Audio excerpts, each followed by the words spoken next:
So I tried to watch it last week, and like that was like a good 2 hours, and we couldn't hear Cliff at all. Yeah. Yeah, it was half the episode. But I just heard John saying that, so that's good at least.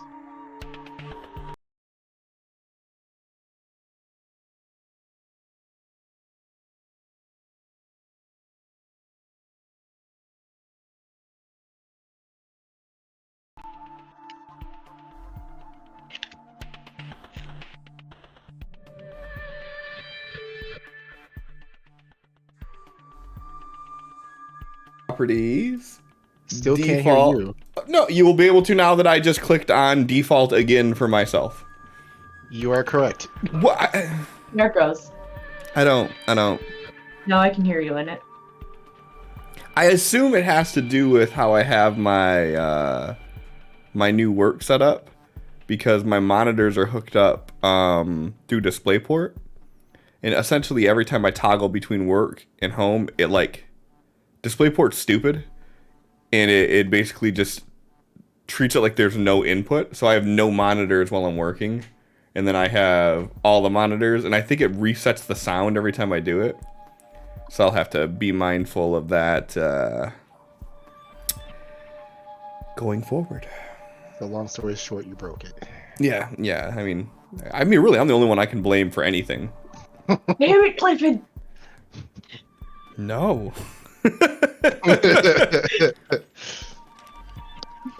Good catch though early on. So, recap started off as you showed up at the place. They didn't have work for anybody because they were preparing to go repair the pylon. They told everybody to leave. You guys were like, we're going to stay because we're going with Tal to protect him anyways. And they started laying out the plan.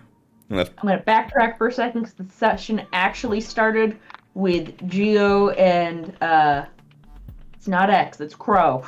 Geo and Crow asking Tal and Kay, like, so, like, what's your deal, and why are you so untrusting? Is somebody after you? And Kay talks about how, like, well, there was a time where I was kidnapped and being used as an essence battery, and both Crow and Geo look rather uncomfortable as she relays her human trafficking incident. And that Tal saved her, and they're just like, ah, oh, okay, who?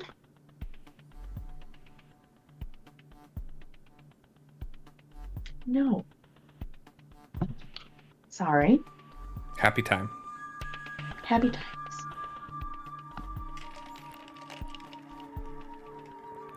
So then you showed up. But then we show up, and then there's like the gathering of everybody who works there, and then like JD and Fat Freddy are like, yo, go the fuck home, we don't have work for you today. Except for you, Tal, we're gonna talk to you, and we're like, nah, we're staying because we're his people, and we're gonna go with you on this, like, go away, fix the pylon mission, so we're gonna be here to talk about it. So we go to the whole engineer's room to talk about it as they're like, okay, so we're gonna need a this and a this and a this. Tal, does this look like everything we're gonna need? And Tal's like, yep. Because he really doesn't actually know anything about high voltage and has been doing a great job bluffing this entire time. So, Geo catches that there isn't a welder's mask on the list, even though there's a welding gun. He's just like, just, yeah. Do the thing.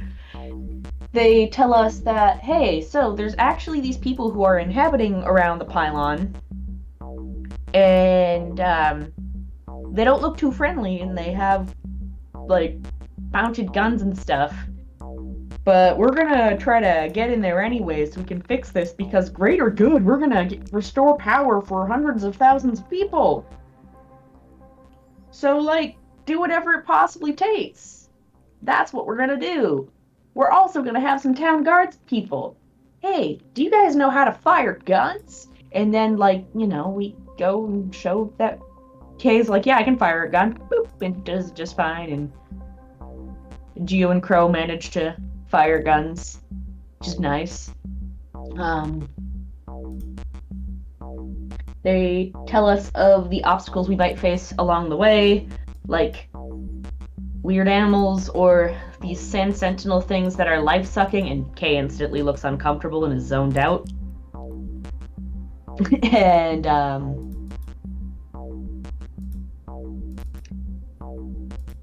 yeah.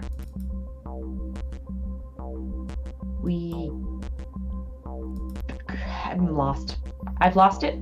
I'm gone. Somebody else help.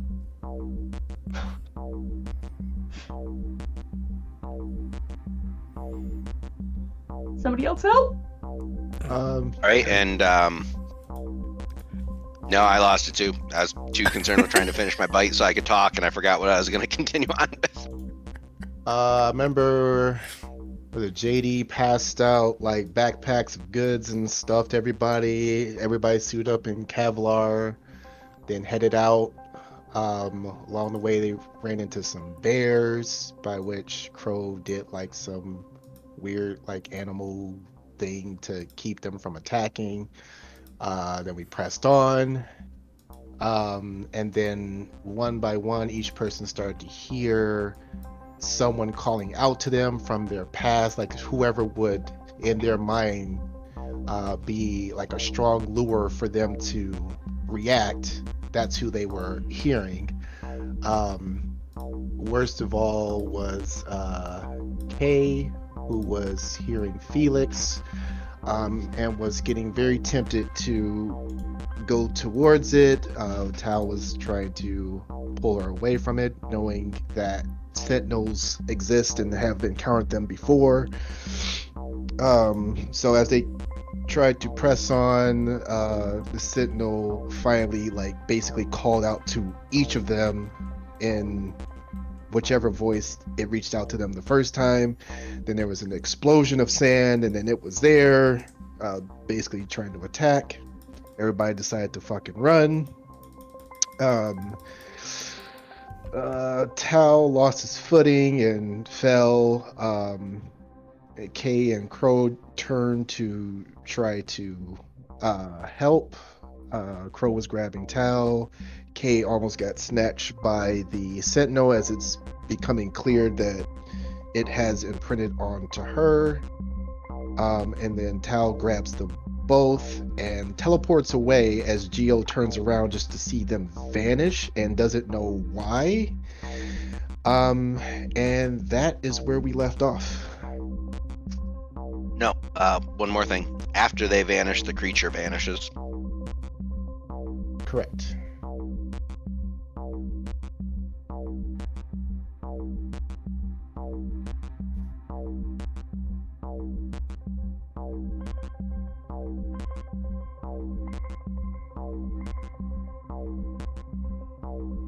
Do you know you're muted, Megan? I'm So on mute telling Cliff that he's talking on mute. Oh, okay. I feel like we missed stuff, but I don't know specifically what.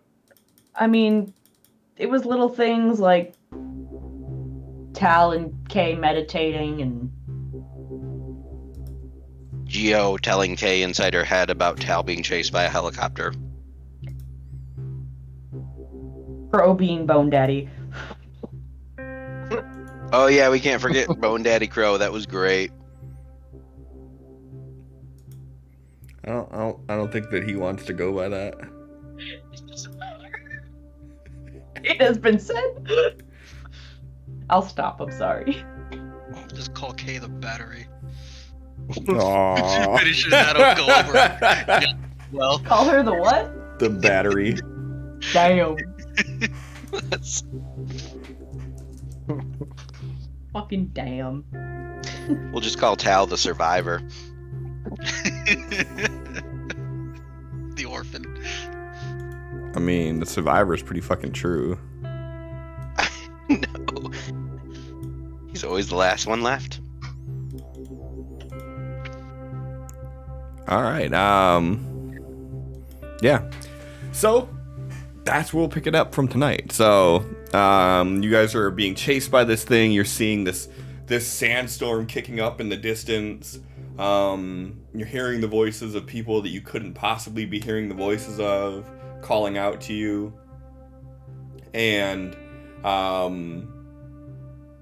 then all of a sudden this figure emerges from the cloud of dust. This giant 30-foot tall humanoid that looks sort of like a medieval knight, carrying this large, like 7-foot tall cage, almost like an old torturer's cage, like with banded metal barring. And it begins to chase. And you all run as fast as you can. And this thing is just slowly creeping up on you. And just as it's about to encroach on everybody, Tal manages to muster out a little bit of his essence, and then through grabbing Kay, Crow, and himself just disappear. Geo, you're running, you see him fall, you turn just as you're about to do something, and all of a sudden you see them gone. And then just moments later, this thing lets out this kind of growl, and as it does, it just kind of dissipates into sand raining down, and it poofs up into a cloud of dust. And for a few seconds, which seem like an eternity in this given moment, you're standing there, and everything is just quiet. Oh, not standing. Not standing? Not standing. What Geo was in the midst of doing, he was turning around to run back for them because it looked like they weren't going to outpace it. So he's continuing the action and running at where it disappeared, and because he is convinced that it just took them. They disappeared, then it disappeared in triumph. Okay. So he's running to where it disappeared from, and just gonna attack the ground. Sure. Give me a smarts roll. Oh shit! He's not gonna attack the ground. He's not wise, but he is smart. So, oh hey, he failed a smarts roll. All right. So I mean, yeah, in that moment, as your adrenaline's pumping and your thoughts are just racing with everything that just happened, I mean, as you've seen this creature melt back into the earth, the logical thing for you at that moment was they were taken. It's been disappearing and reappearing from the earth. I'm fully believe that it could have just pulled them under when it was close enough, and then left itself. So yeah, I'm jumping, and I'm gonna leap and attack the ground. Hope that it's still close enough to the surface that I can smack its face. It's pretty soft. Kay was just doing some weird quicksand thing under it. It's Sure. Give me a a fighting roll at a -4.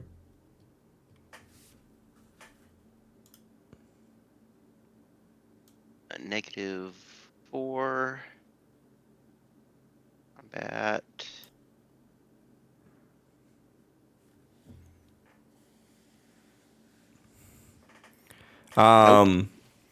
Yeah, so this thing is fully dematerialized by the time you get to jamming, which I think you had the bow staff out at that point.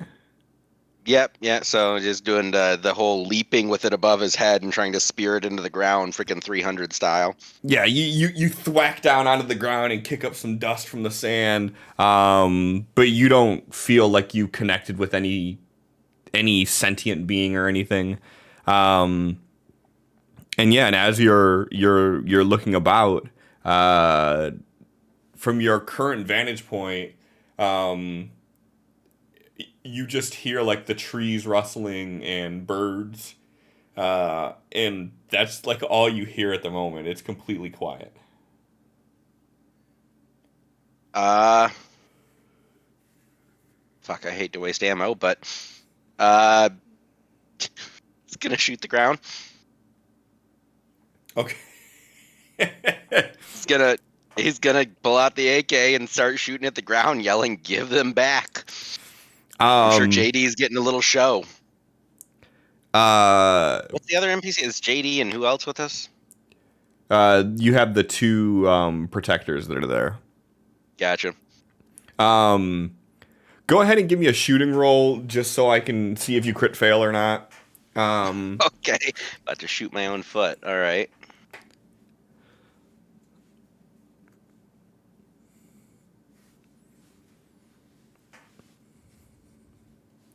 Crit fail. Nope, so not a crit fail. So you're shooting at the ground, and we'll take this moment to pivot over. So Tal, you reach out, you grab Kay, and you reach out to Crow, and as you do, you blip them away. And I think what we said before is you were just sort of going in the direction you were running. You just went as far as you could see forward that way. Yes. Okay. So you do that, and you guys appear in this clearing further down the opening of where you were before, and similarly to what I was saying for Geo, as you appear there, you're hearing the sounds of your hearts thumping in your ears, but other than that, you're not hearing anything else right now. It's like perfectly quiet. Crow, how do you react to being teleported like that? I assume at some point Kay has probably been teleported by Tal to get to maybe a hard to reach area or something like that, but how does Crow react to that? What sensation would we feel being teleported? Like visual and sensory and stuff? Like everything in your vision, it felt like everything like darkened for a moment. And then all of a sudden it was like this weightlessness, almost like falling, but you didn't feel yourself actually falling. And then all of a sudden you're somewhere else and there's like a few seconds of vertigo. So depending on how strong of a stomach he has, he might throw up, but other than that, that's what he would experience. Okay. Then as soon as we touch back down, um, Crow will kind of like push off from you and like stumble backwards a little bit and like look at his hands and pat himself down and just like breathing extremely heavy, just staring at his hands, holding his head, just trying to take in the moment. And as all this is going on, is there any exchange of dialogue between the three of you? I don't think there was. I think Kay's probably just panicking. Let's see. Do we have a mind link up? I know you at least have one with Kay. Okay. Right, 'cause he was trying to like calm her down. He said, it's imprinted on you. This is the same thing that happened with Sophie. We got to get you out of here. What does that even mean? And where did it go? She's just like kind of spinning around looking for it, like it waiting for it to appear anywhere. In theory, it's going to ignore all else and come right for you continuously. Great. Love it. Thanks. So, in order to get it to stop, we have to find some way to destroy it. Okay. Yep. We can do that. Yep. Okay. Okay. Thing is, I have never killed one. I've encountered one and just kind of slowed it down.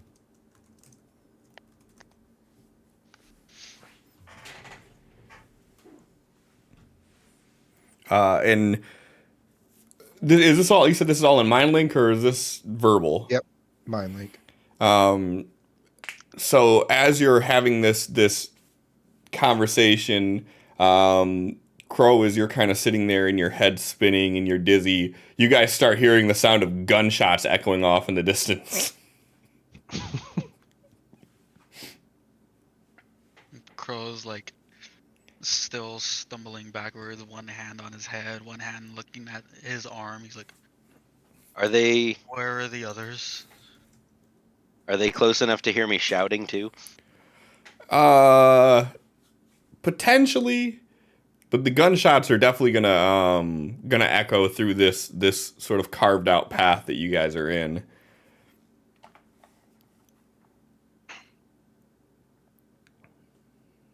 What? You'll- Somebody What? needs to go get him. I shouldn't be near there. Looks at Tal, looks back like, eh?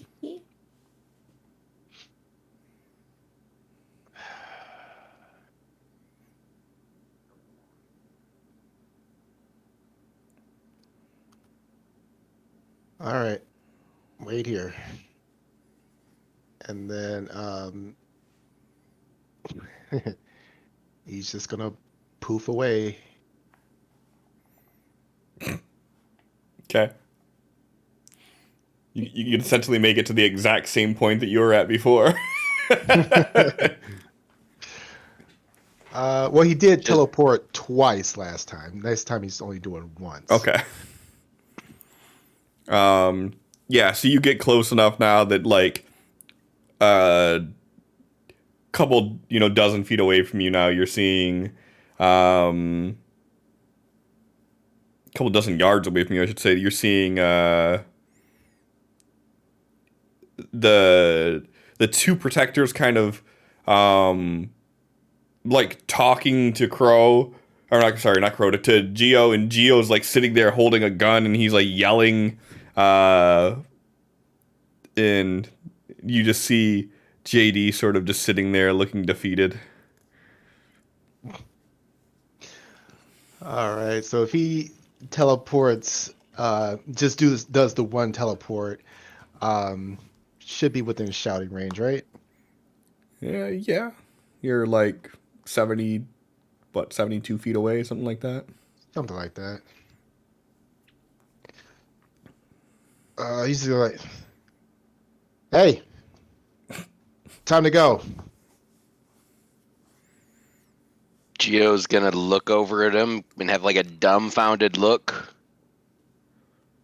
And then with his speed buff still on, he's just gonna turn and start running back.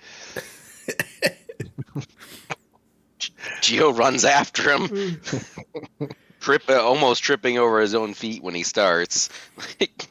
He doesn't fully get up from standing before he starts running. You just hear JD's voice, Tal, trailing off in the distance.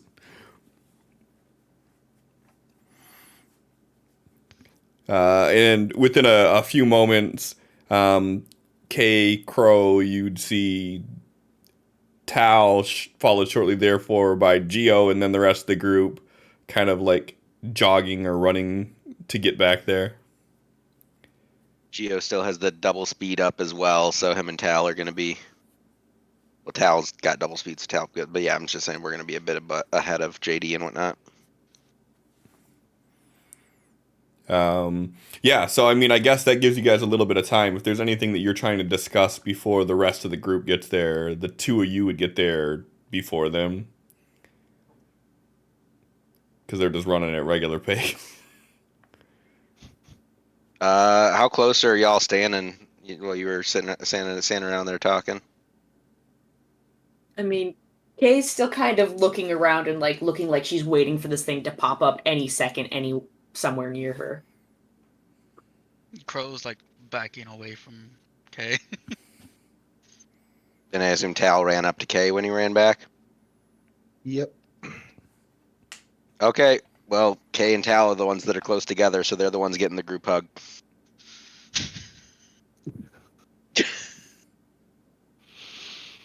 Y'all, Geo thought you were buddy. dead. Well, I have to roll to evade that hug. Athletics Crystal versus against Geo, athletics. just touching. Yeah, I mean, I let you do either agility or athletics. Fuck. That's only a 2 or a 3 rather, because you're not getting the Joker bonus still. Shit. Oh, my he got us. god. Oh my god. Yeah. So you stop and you're about to say something to Kay, and then just without warning, Geo just comes colliding into both you. Tal just slowly just turns like. He's like, I thought you guys were dead. It got you. Not quite. Not quite. Tal got us. We're good. Kay's just gonna like ruffle Geo's hair, like, we're good. Okay, let go. Please. As soon as someone says "let's go," he's like, "Oh, nope." You don't do that again. Let's go. He starts heading off. Everyone's alive. Yep. We're good. Yes. That was Tao. Okay. Yes. That's one of Tal's many gifts. Yes. He could send us away. You can. Yeah. Okay. Sorry, I didn't explain that. I'm waiting for this thing to pop up again. Yeah, let's go. Yeah. Then a few seconds later, you start hearing them, guys.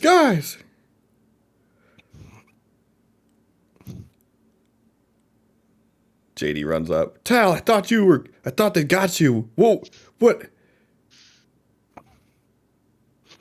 He's like, Another his hug. head is still on the swivel, and he's just like, uh-huh. Still walking at a fast pace. Hold on, what was that? What? How did you guys get out of there? Got lucky, I guess. Keep moving.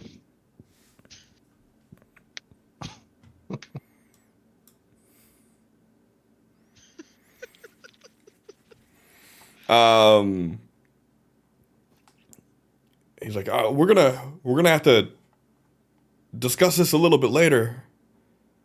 We get away from it as far as possible before talking now? Yep. Kate's just like moving quickly as well. And everybody's that like plan. looking over their shoulders and shit as they're moving.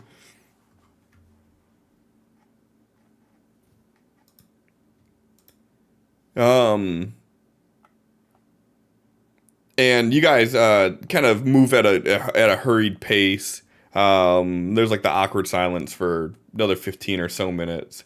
And you hear the captain of the protectors kind of call out like, hey, everybody. We need to hold back for a second here. The east pylon is just a couple 100 feet ahead. And he directs your attention down the way, and you can see as this valley sort of bends a little bit that on the other side of the trees, you can see the top of the pylon sticking up over the trees.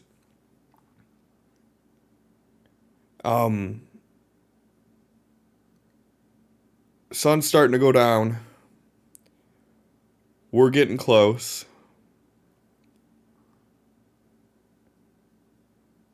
How do you guys want to handle this? We can try to go there now. If we do, we're going to get spotted along the way, most likely. But it's going to give us the most diplomatic abilities. Or we can get there through the cover of night. Get out of the scope of the snipers. And maybe have a chance to actually talk to them if they don't open up on us on sight.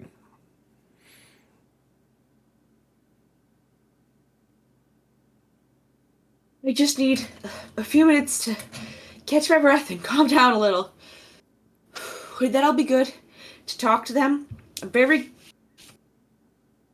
confident that I'll be able to get them to listen. And be okay with us working on this. It should be okay. I need a minute after all that just happened. He nods and he sort of motions his head over towards the tree line. He's like, well, let's get out from out in the open, take a break. He snaps his head over to Crow. He's like, let us know if you hear anything coming. Crow, just, without words, just shakes his head. And then he walks off and he, takes a couple steps into the tree line and takes off his bag and opens it up and pulls out a bottle of water and takes a sip out of it.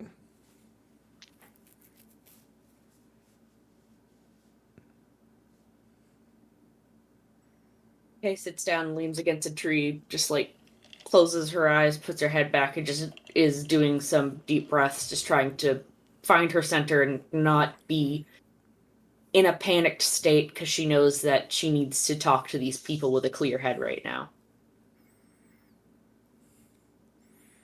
Alright. Crow starts pacing and lights up another cigarette.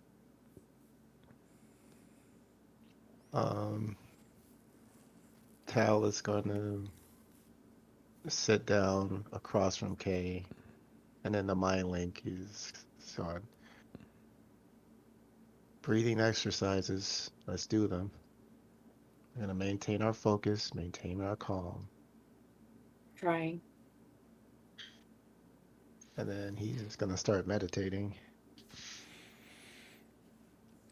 And anybody paying attention, the two protectors, they pull JD to the side, and one of them grabs a stick and breaks it off, and he's drawing into the dirt, and he's talking to JD, but they're talking in sort of a hushed tone. If you guys aren't actively trying to hear what they're saying, you're not going to hear it.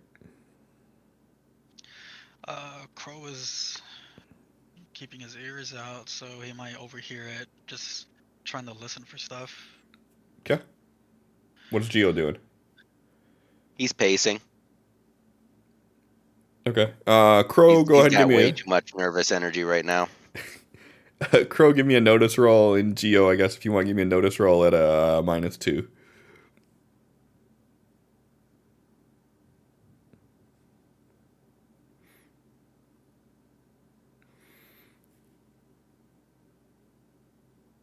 All right.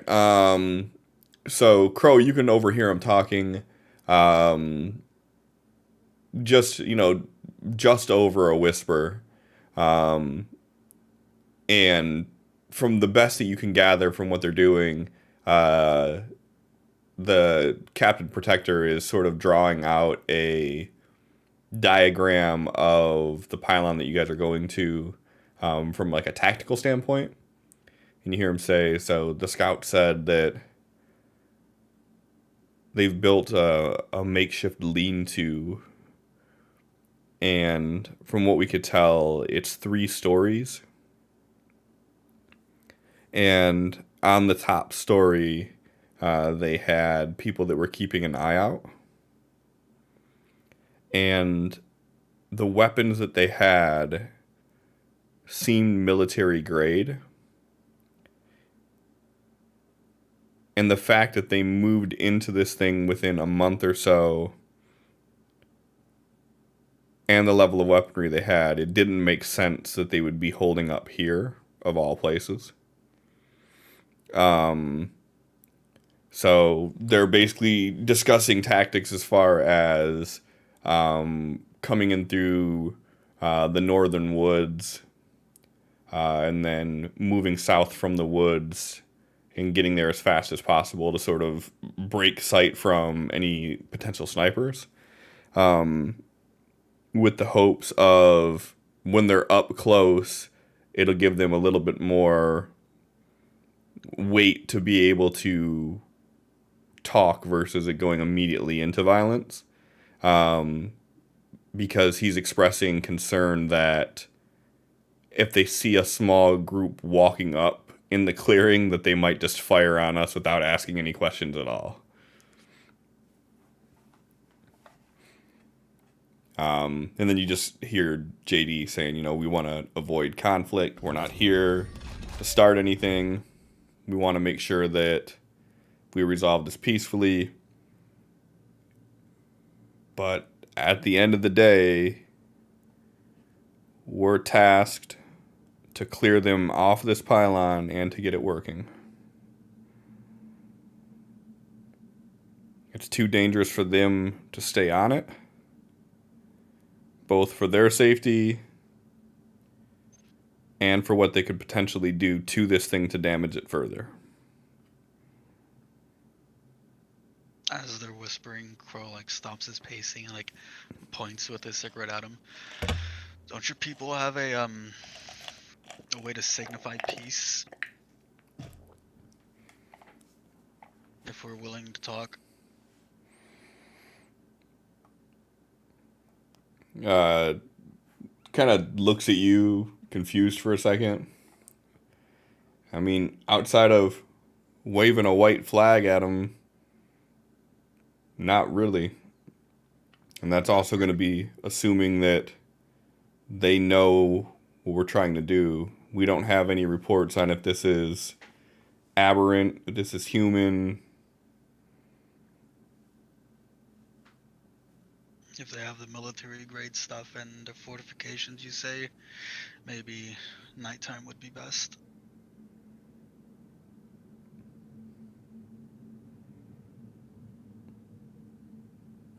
And he holds out the pack of cigarettes to them, gestures. You want one? Shake their head no. They just stare at you for a second. And the cap's like, I agree with what he says, though.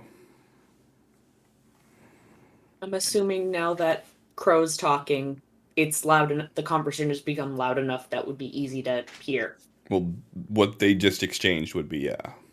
Okay, so upon hearing that conversation, Kay would be like, I'm willing to approach alone if that makes us seem less threatening to have the conversation.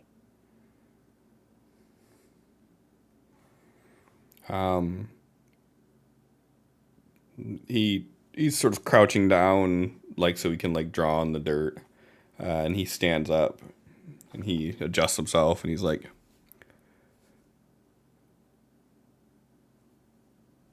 it could work,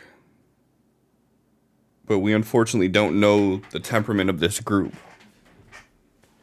So we don't know if they're willing to entertain any sort of talks with anybody.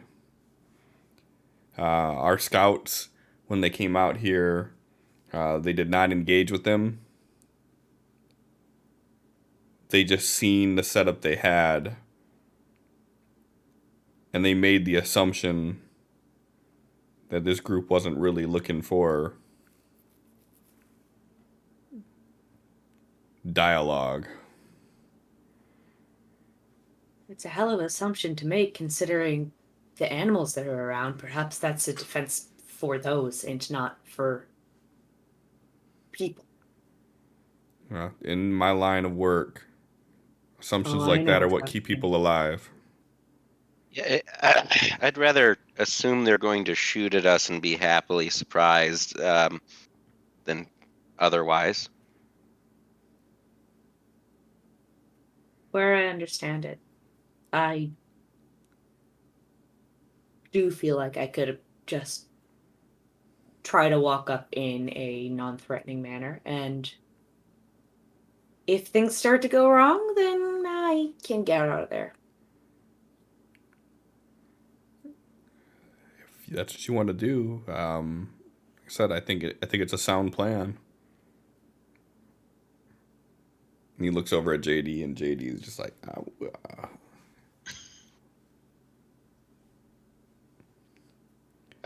Geo is looking at Tal like,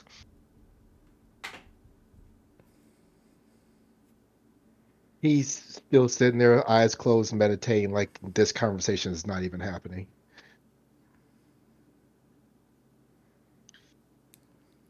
Crow points the box towards Geo and Kay. You can get out All of there. set, thank you. You can get out of there. I have more gifts than you've seen.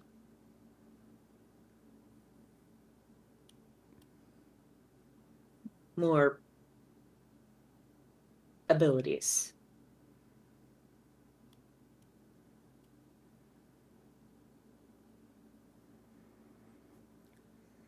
Well, if you're good with it, we're good with it. We'll move into position that if we need to assist with extraction or if we need to go in live, we can. Just make sure you let them know that you have more people out here,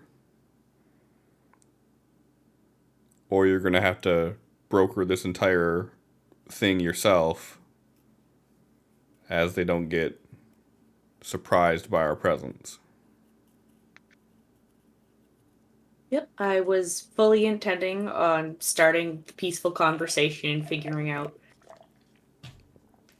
how they feel about their current living situation, if they are okay with people coming to repair the pylon, and then bringing up that I had workers here with me to work on that and discuss possible relocation to either New Eden or First Light, depending upon what would make them comfortable or happy, or if they would want to do something like that. And well, if they're unwilling, y'all will notice. All right. And do you want to approach while there's still light out, or do you want to wait till dark falls? I feel as though approaching in the light shows that there is nothing to hide. Because this isn't an aggressive mission. Sure, we're looking to defend ourselves if they're going to pursue action, but that's not what this is about. This is about diplomacy and working on getting power to a larger variety of people to be able to help others. This is a peaceful mission. So I Agreed. think approaching in the dark makes our intentions seem more nefarious than the help we're trying to make. He looks up in the sky and he's like, well, we only got about 20 minutes of good light left. So we should get a move on.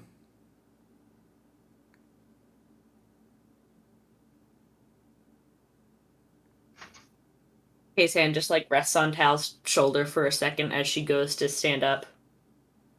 And there's gonna. How long would you say it's been since the incident with the Sentinel? Probably 25, 30 minutes. Okay. That's good. That's fine.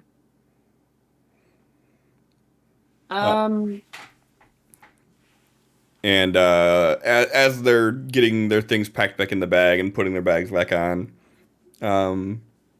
JD's like, and you know, remember, just part of this mission is they can't stay there. That's why I talked about potential their relocation potentially to First Light or New Eden, Yep. if they so chose. But also, of course, discussing that when this is repaired, it will no longer be safe for them to inhabit this area. Yep. Just need to make sure that they're cleared out of here by the time we leave, and that they don't come back. So. Yeah. Understood. And Kay is going to take a deep breath and throw up a mind link between Tal, Geo, and Crow. As the sand swirls around her. with a raise. It's a Joker bonus, though. Hey, That I shouldn't have. No, okay. Why do you still have a Joker? I don't know. We'll stop it. Okay. Tal gets up and gets his stuff.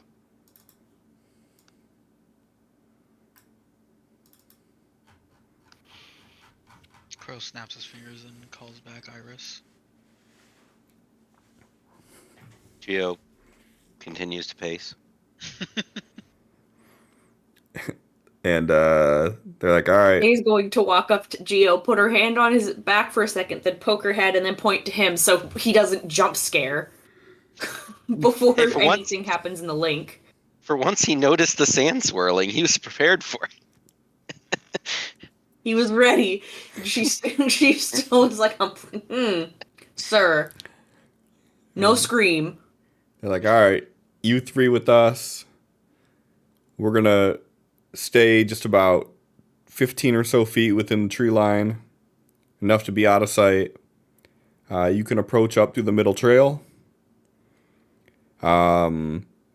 Be aware that on what we're calling the third floor of this place, which from the scouts' recordings are about halfway up the pylon, expect that you will have eyes on you. And we need to come up with a word or phrase we can use that if things start to go sour and you need us to intervene, that you can use.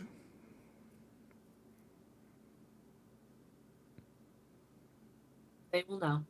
She just kind of gestures to those to. I need to know. As the head of this op, I need to know.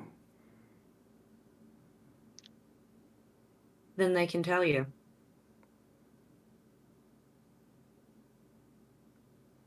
You see his neutral face sort of turn to a scowl. Crow's gonna go stand next to him. I'll let you know. It's nothing against you, sir. I just don't intend to use more of my essence abilities right now to include you in my telepathy link because I don't have enough power to have a fight and re-up a link.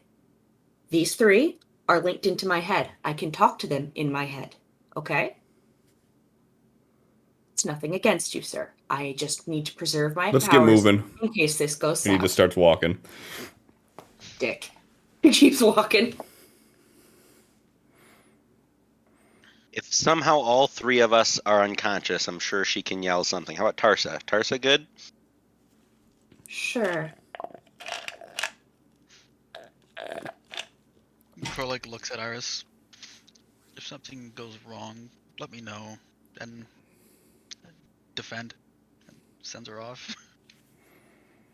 You know, back home, power stations and stuff just had a fence around them, and you could still have a building like next to it. Like I've gone on walks through parks that have power, like have a transformer in them. Is anyone else really suspicious about how urgently JD wants these people to move far away from the pylon?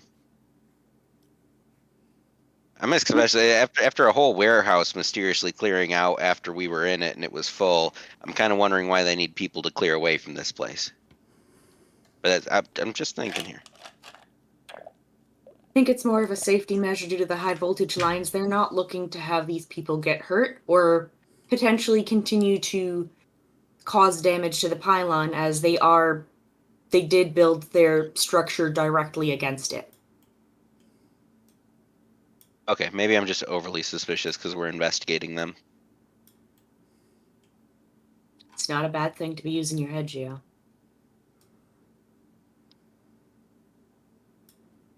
I'm assuming at this point, Kay is going to be moving out ahead of them down the path where these individuals would be able to see her. Yeah. Yeah. All right. When she's walking, she's just going to be have her hands on top of her head as she's walking over. So it's clear that, like, hey, there's nothing in my hand. I'm not pointing anything threatening at these people. All right.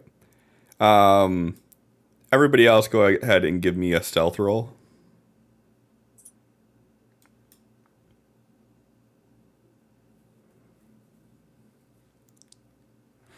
All right. So as you start moving out, Never mind. everybody else moves a little bit deeper into the wood line, and When you like look over to your left, you can sort of see them serpentine pattering through the trees and the brush. You continue down the center, and the path that you're on bends around a little bit, and then you can see this massive electrical pylon standing there, and you see all of these like pieces of plywood, and you're seeing like logs from cut down trees and everything pushed against this, where they built almost like a reinforced bunker in the base of this. Go ahead and give me a notice roll, please, Kay.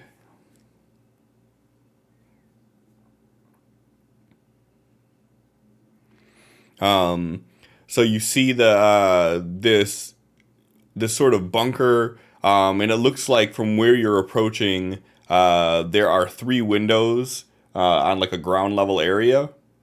Then you see above that there is like a long slit, like a half wall, with sort of a 2 foot or so window all the way across it. And then you see on the very top portion of it that there's like a decking, and it goes up probably about 40 or so feet. And like I said, it's all plywood and scrap wood put together. Any signs of life that she can notice? You don't see any movement or anything as you start approaching it.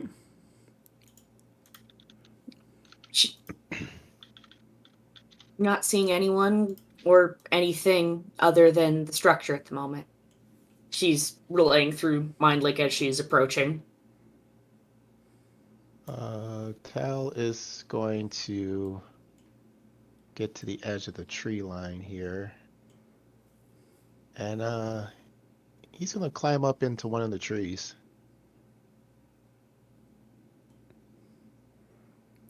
All right. Go ahead and give me an athletics roll. No. It's not good enough. All right.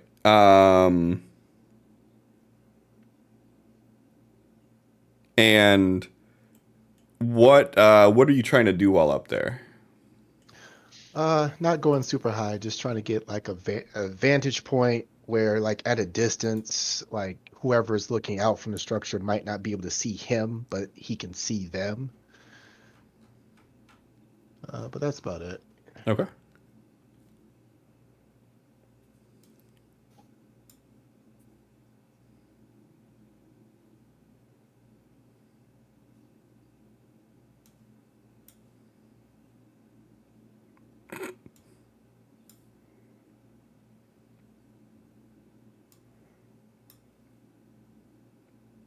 All right.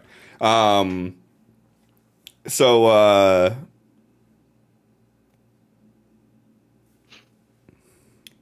Jay, thanks for the resub, man.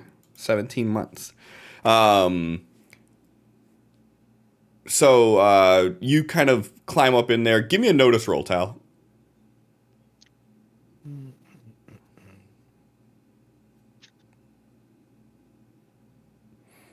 All right, so you're hearing the message that Kay is giving you about not seeing anything, and she's walking as she's relaying this message through MindLink, and as she's finishing up the thought of not seeing anything, you hear her train of thought cuts off abruptly, as Kay, you notice a red dot on your person, and then you see it kind of glint over your eyes, and you lose sight of it. Tal, you see from the top there that there is someone with a gun, and they have it aimed right at her. And like as you notice this, you hear a voice call out, "That's close enough."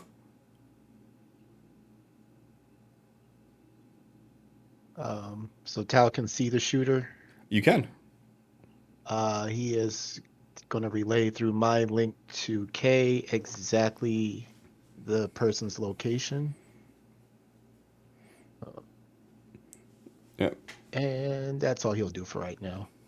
And Kay will stop walking as the person has requested, and she's still sitting there with her hands upon her head. Is there anyone over there that I can talk to real quick about stuff? You see a face sort of emerge from the little slit in the wall. We ain't got much to talk about. Well, we sort of do. I was wondering about your little home here that you've built on the pylon.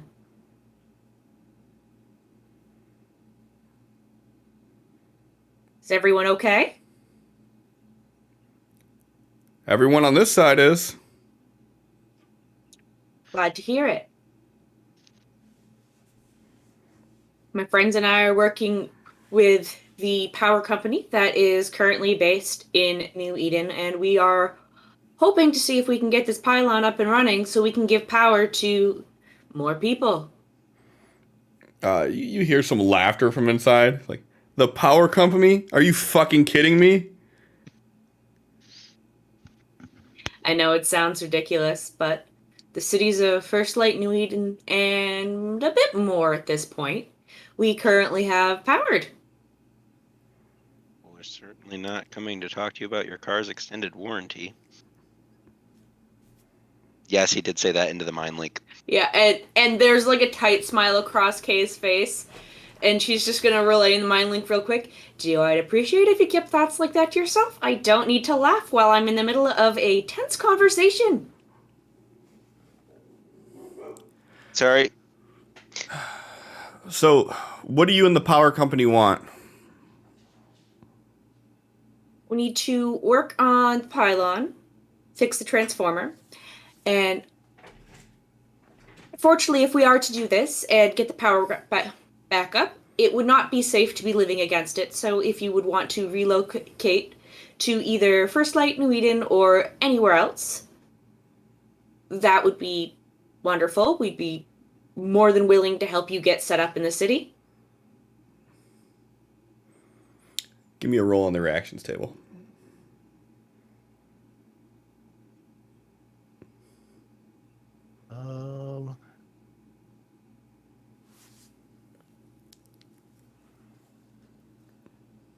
Got here. If you want to use it.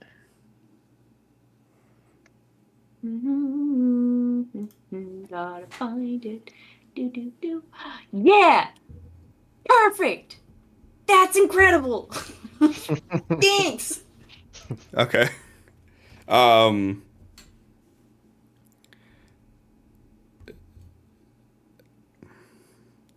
Listen. You seem sweet enough. And I get what you're trying to do. But we ain't leaving here. We've already been kicked out of one place. I'm not moving everyone that I care about to a new area. We got this built how we like it. We got fruits and vegetables planted around here. This time next year, we'll be fully self-sufficient. So unfortunately, you and the power company are going to have to figure out some other way.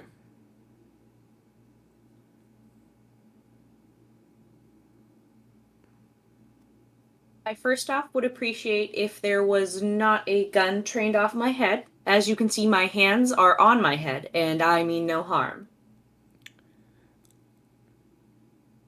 Secondly, one or more of you are more than welcome to come back to see First Light New Eden or New Eden to see if you potentially would want to move there, as there are a lot of comforts of the old world. Be it, I can't see you from here, be it if you're human or aberrant, because First Light is an aberrant community. and New Eden is a human community. Whatever world you came from, there's a lot of comforts. I know you said you have vegetables. There is a communal garden that I do believe is planted in New Eden. There's power. There's bakeries. They've even got a form of an economy up and going. There's currency moving, trading of goods and services. If you want to come see it, I'm more than willing to come let you see what it could be like instead of living against a power pylon and being afraid of everyone around you and firing guns at women approaching with their hands on their head. Give me a persuasion roll.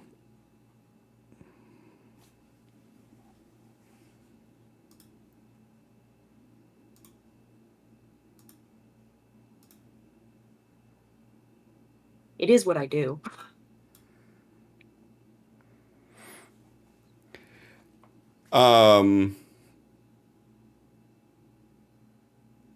You hear like two thumps, doot doot, and Tal, you see the person who was aiming the gun pull the gun back and kind of take a step back away from the top. All right, the gun is no longer on you.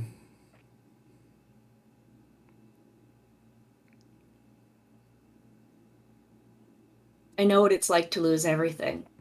We all do at this point. Yeah, there's And a I'm not difference trying to between throw you out. And I'm not trying to harm you. there's a difference between losing everything because of the world changing and losing everything because someone took it from you. Trust me, I'm well aware.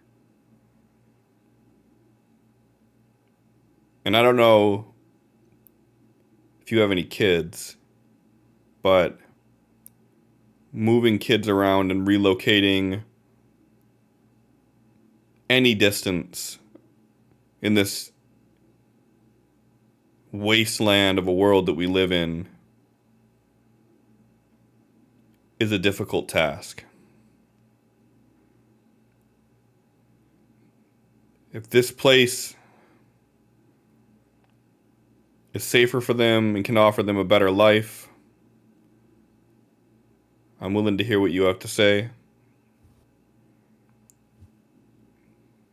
But there's no way in hell I'm clearing everybody out of here off the promises of some woman who walked in from the woods to tell me to leave.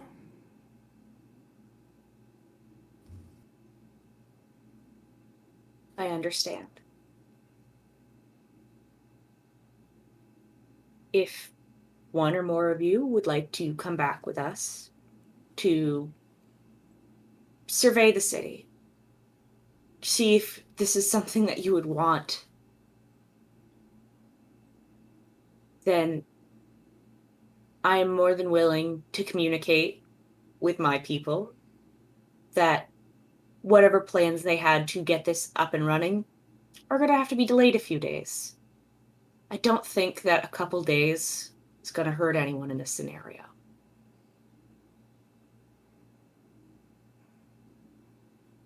Okay.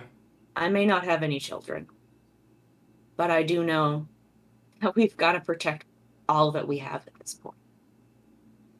And all I want is for everyone's safety. And if we want to get power to more people, it's not going to be safe once this power is on. Okay. I am willing to go back with you, and I can make the determination if it's going to be worth it or not. But I will not let you or anyone else step into our house. And I sure as hell am not letting anybody kick me out of my house So if you want to make the arrangements for us to head back and see, I'm willing to entertain that. If that's out of the question, then you can all find your way back home the same way you found your way here. I understand. Kay is going to now just kind of mind link relay the conversation that was happening to who she can as she's approaching to talk with JD and the other. What did you call them? Peacekeepers? Protectors. Protectors. That was Guardians. Doesn't matter. The guard folk. The heroes. The Popo, the Fuzz, the 5-0.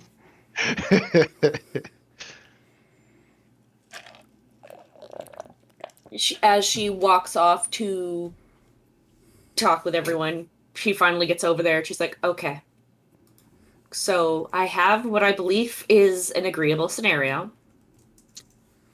We're going to take one of them back with us to the city so that they can assess, like, okay, this is actually a good place for them. They have children in there that they want to try to, like, make sure they have the best possible living scenario for. They're just looking out for their family. They want to make sure things are okay.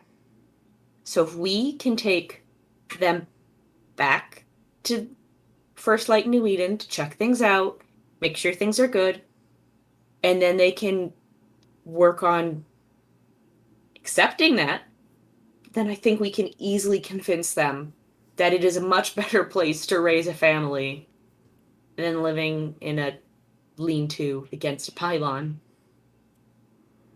So this is going to delay getting things up and running by a couple days, sure. But there won't be bloodshed. And I'm pretty sure none of us want anyone to die. JD's kind of like rubbing his head and he's like, can we do anything to make them change their mind so we can do this right now? You've seen that thing back there. Do we really want to risk needing to go back and then come back again? That thing is after me. Like You are fine. that scout said that they seen multiple. One of them is after you. Okay. At least I one of those mean- things is after me. But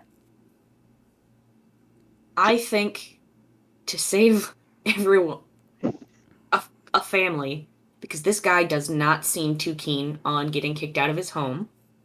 They have lost everything before, and they have been kicked out of a home before. I just want to give them a chance to succeed, just like we want to give everyone else a chance to succeed and have power and get the world back to normal. A little bit of trust can go a long way. And I think that's all we have to give them. And JD, I thought you said if we head back, the assumption was that the job was complete no matter what. Yeah, that's the pickle that I'm in right now, is that I'm tasked with getting this done. If it makes you feel better, send 2 or 3 back. I can escort them. I'm good in the lands outside your city's walls. I can get them there, no problem. No wildlife messing things up. It I just means think you guys that- would have to camp out here for a day. I'm not sure that they would be comfortable with something like that. If they send 3 of their people, all with guns, pointing at me the entire time, Well, it'd make things a lot easier for them. I mean, they don't know how many of us are here, so if just Kay and Crow go back with them, they might think that was the whole group. No, I did use friends with the power company as a plural. Okay, so 2 of us with Kay. and you and the Guardians can stay here, or all three. The four of us could go back with them, and you three could stay here since you're required to, not return until the mission's done. I think Kay going back over the sands is a risk that we shouldn't take.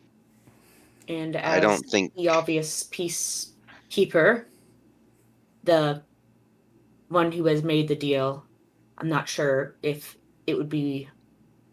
I think it might be better if I'm one of the people to stay here. But if you're the one Yeah, that so as if talked to him, wouldn't it be better that you go with him? I suppose I was thinking from the perspective of them not knowing we're leaving people behind. I guess if they know we're leaving people behind, then Kay being here might ease the fact that we're leaving people behind. But I was talking about, the four of us going with them as if we're the only four here and just leaving you guys here, not even telling them you're here. I don't think that lying and leaving people with guns is a good way to Selective form omission. trust. It's not a good way to form trust. And through the mind link, and frankly, Geo, I just don't trust them to not go shoot up the joint. That's fair.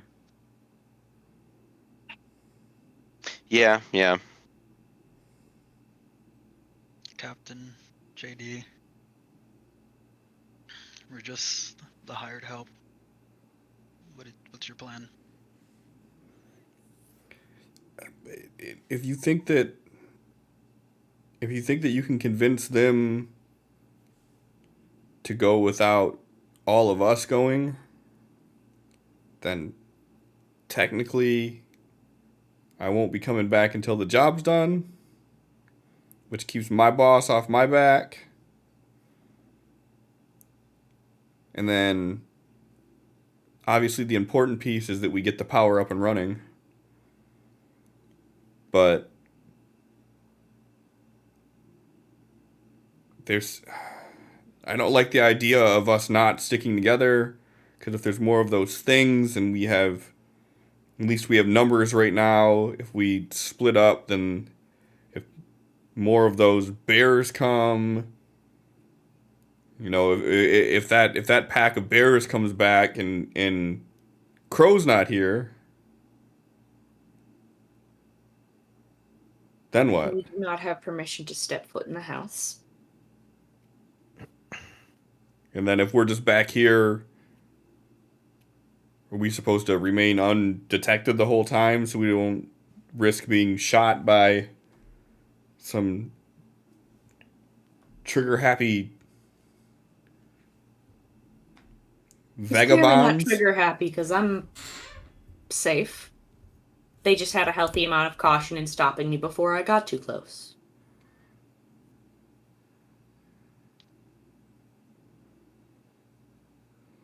Yeah, I mean, if you think we can swing it, let's do it I that think way. being upfront, letting them know just how many of us there are, and that we're going to leave some people behind because carrying these sensitive tools back and forth is not the best idea, then I think that's wise. I think it makes sense to be completely upfront, open, and honest because we're trying to bring these people into our community. We don't want to build that on a lie. So, then Crow gestures towards the immediate party. All of us accepted this mission because we wanted to protect our friends. And he gestures towards Tal. And the Guardians are here to protect the mission. We can split it that way. Us going back, escorting some people. You stay here, make sure the mission doesn't go south. If it does, you have the Guardians here to protect you. Or to make an escape. Just delaying this by a day.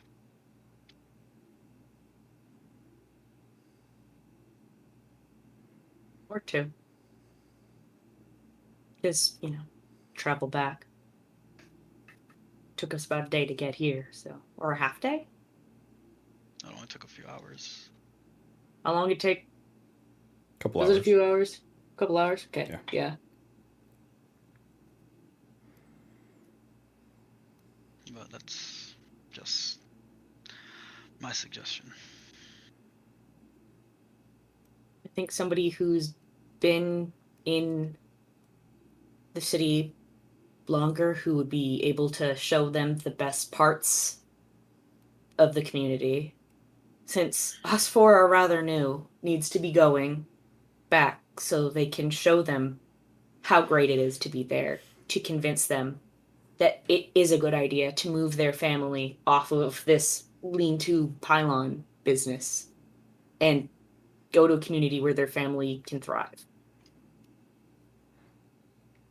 I mean, that doesn't necessarily have to be someone who's going with them. We can get someone from the community, maybe. I don't know. I just figured feel if like they had maybe- somebody to talk it up along the way while they were going, do some better explaining than what us four can do, considering we've been in the area for a week? Are you saying this out loud or in Mind Link? Out loud. JD's like, I mean, I have to stay here with the mission, and Yes, you he have kind of to leans in and he's like, it's not like these two are really like Mr. Personality. I know. I'm just saying. So I think you sticking Yeah. with them would probably be the best for the diplomacy of it.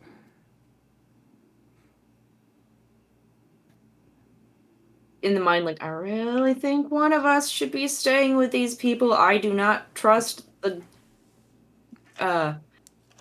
guardians. Yeah, I don't trust him either. Have they done something to? They Earn seem that? like they're rather aggressive and they want to just go in and kill these people so they can set up this pylon. I mean, I don't want to take that chance. you and Tal seemed rather aggressive when questioning us. I still trusted you. You're the one saying we gotta trust people. I trust them.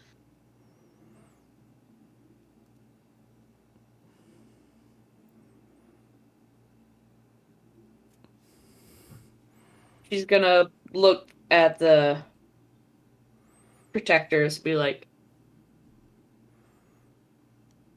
I don't want anyone getting hurt. That's pretty much what this is coming down to. And I feel like you don't want that either. All I ask is that you guys have some patience, okay? We don't make a move unless JD tells us to. Unless it's involving defending us, then we're not doing anything. Okay. Now, if we encounter anyone that's being aggressive towards us, we will defend. Of course. That's why I want to make sure that they know that you folks are going to be staying out here. So how about we all move to the center aisle so this guy can come talk to us? And we can have a conversation. Don't want anybody's hands on their weapons.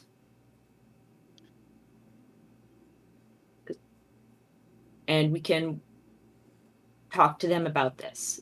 They can know that there's going to be some people camping out in the woods, making sure that their supplies are safe.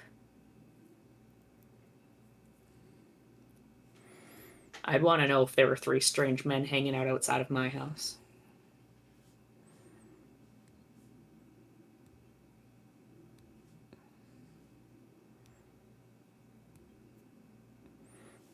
Sound Well, fair? Sounds fair to me. Okay.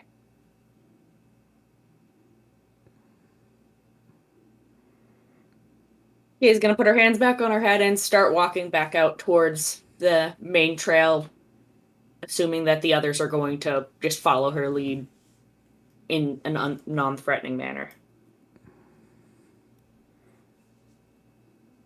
And my Link Crow just like, you're doing great. Thanks. I'm trying my best.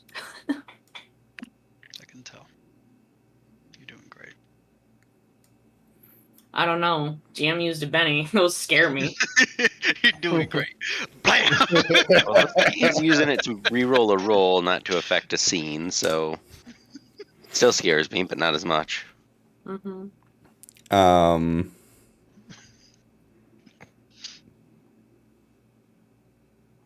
You Kay does not bring the friends any further than where they had stopped her the first time. yeah. So the guy you're talking to, he goes and grabs his bag and he kind of grumbles a little bit and he puts it on and then he stops for a second and he sighs and then he walks forward with you. So he comes and he joins up with us. Yep. Gio will hold out a hand when he gets close enough and be like, Giovanni Steele, nice to meet you.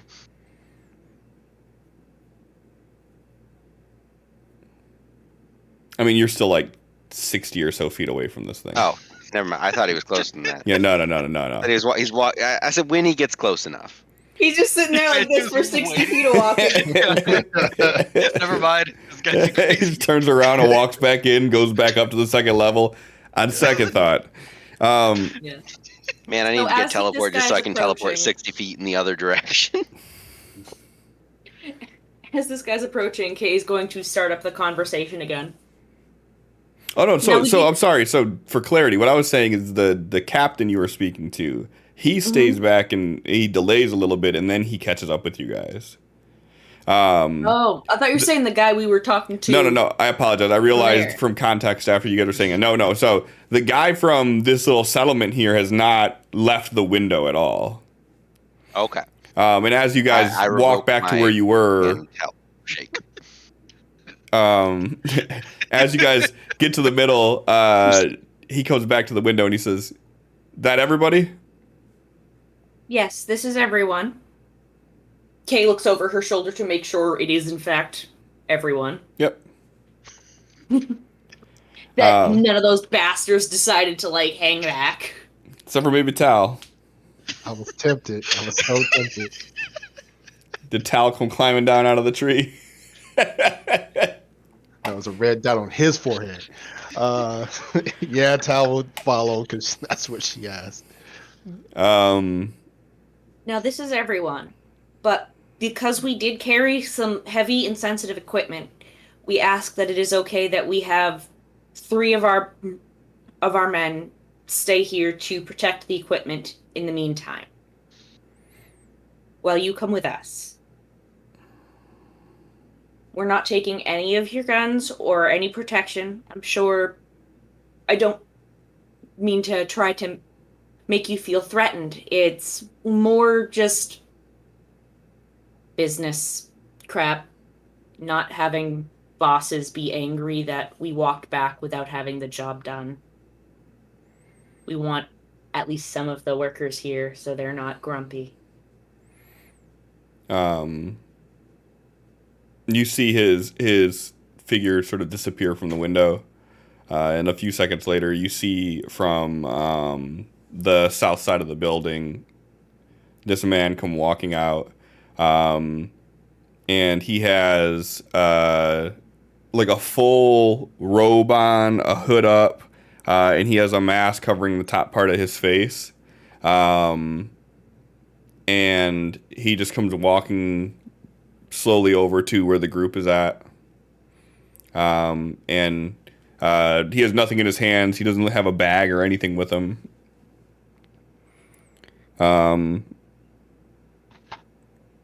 And he walks up to the group and he pulls his mask down.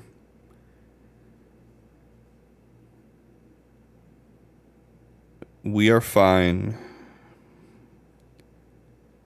with you having people stay here to protect your equipment. But I have given them instructions not to let anybody in. That is fine. And if anybody does anything to try to sneak in, disrupt, do anything here, we will defend our home with everything that we have. after that same premise, if our people are attacked, we will defend ourselves as well. But this is not but conflict is not something we wish to have.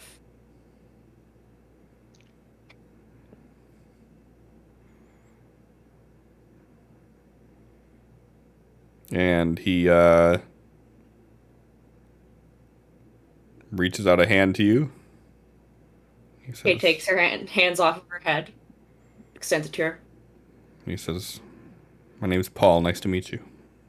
Okay, nice to meet you too. She turns around, and this is Geo, Crow, Tal, JD, and she just kind of like points at the protectables and goes, "Yeah, I don't know those two that well." What are your names? I'm bad at that. Names aren't my best. You see him raise an eyebrow when you say, "I don't really know them that well." That's why I corrected back with names aren't my strong suit. Gio will wake up. It's like the 5 of us work for the power plant. Those 2 work for the city. They were sent as guards for us. So honestly, I didn't learn their names either. That's Captain. Sorry, guys. JD's like, "This is Wilson. This is Russell. They're good men." And the 2 of them just stay silent and just nod.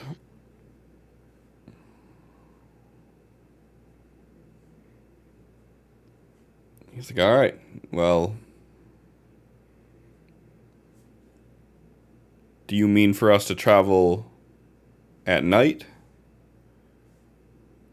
We do not have to travel at night. We could set out in the morning so we have light and are able to make sure we can see everything we're up against, because I'm sure you know the wilds aren't the safest. So perhaps we set out in the morning after we folks camp out here, if that is all right with you. If it's all the same, I would rather leave now, but I understand you all just traveled here. If you want to stay the night, you can. Set up in the woods out there. But I would ask that you don't use any fire or any flame. It tends to attract the wildlife out here. Kay nods and turns to the others. Are you guys good to begin travel now, or would you prefer wait till morning? I'd be good to go right away. I mean, yeah, I can do that. The faster we leave, the faster we could come back. Of course.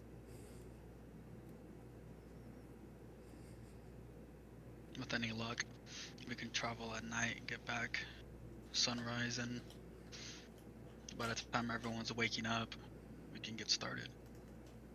Yeah, I mean, assuming Sure, that want us they to do agree. this city in the day. Oh And yeah, there's actually people. that's a good point.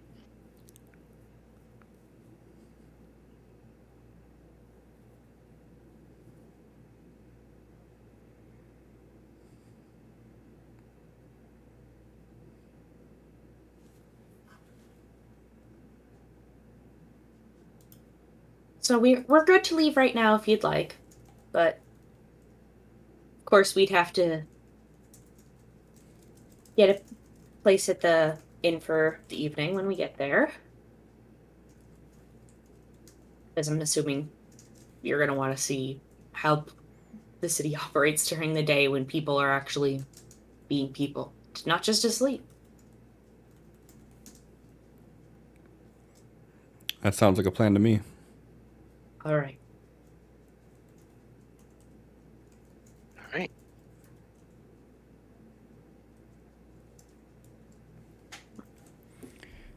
All right, well, lead the way.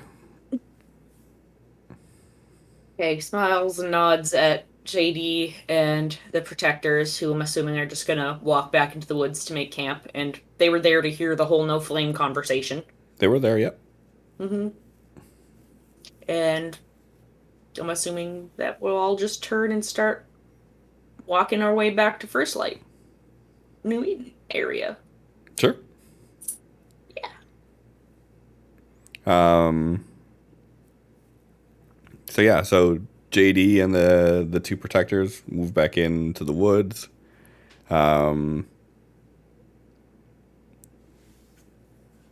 Everybody go ahead and give me a notice roll.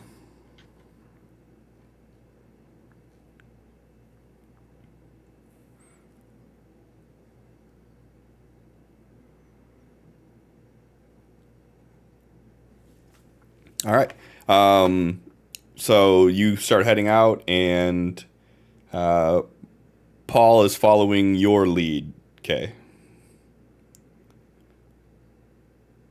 All right. I sort of assumed that's what would end up happening. So she is gonna make whatever small talk she can as they move and answer any questions he may have. So And she's just in the mind link together. She's gonna be like, I guess just keep a lookout while I keep this guy entertained. Also, I know you had him walk out. Is he human or aberrant or um, he looks like he's either maybe human or Kurish. okay? He's definitely not aberrant. But really, like I said, he has a like a long cloak on Mhm. with a hood. And really, all you seen from him was he took his mask off. So you seen his face. And as soon as you guys start walking, he puts his mask back up.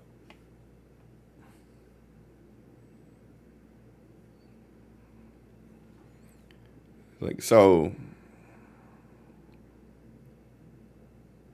the world changes.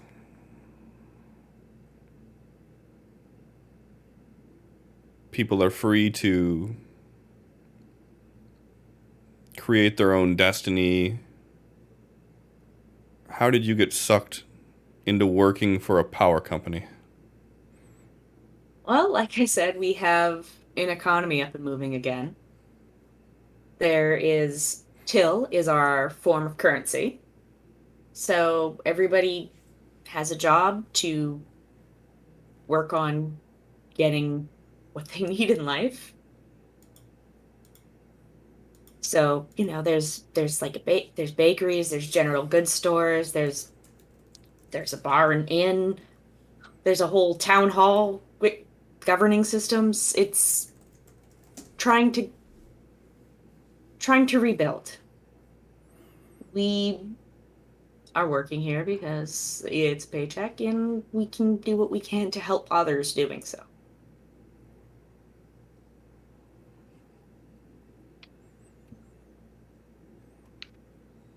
And all four of you work for the power company. Yep.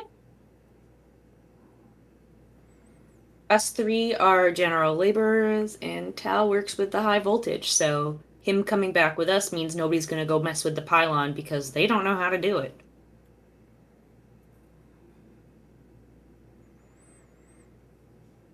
And Tal, what exactly needs to be done to this thing?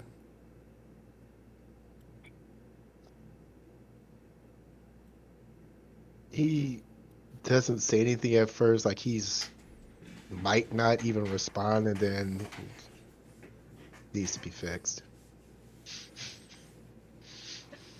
He just kind of smiles and giggles and goes, where Tal might not be the best with words, he's much more intelligent when it comes to actually working hands on. Unfortunately, we can't assess exactly what it is that is causing the power to not properly flow through the pylon without doing a full assessment and figuring out what it is that is broken.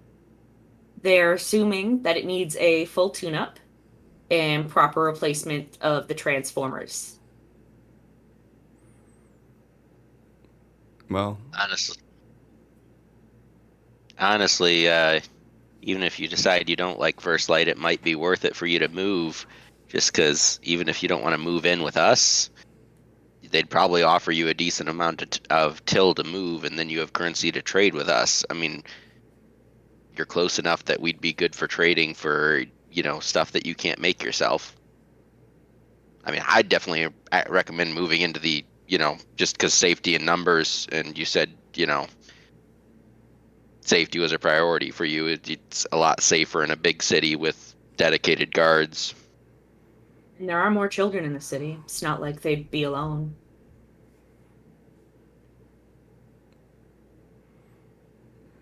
No, that sounds nice. It'd be nice to not have to worry about what's coming through your door at night.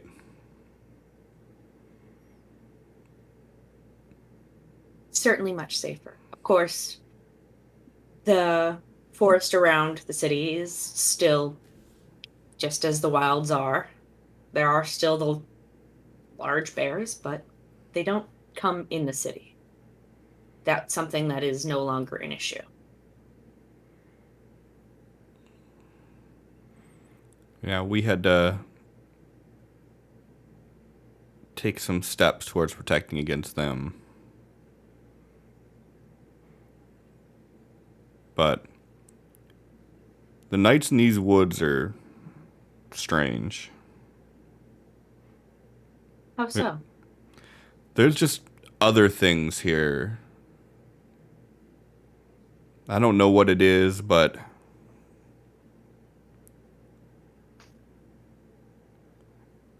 it's not like any animal that I've encountered before.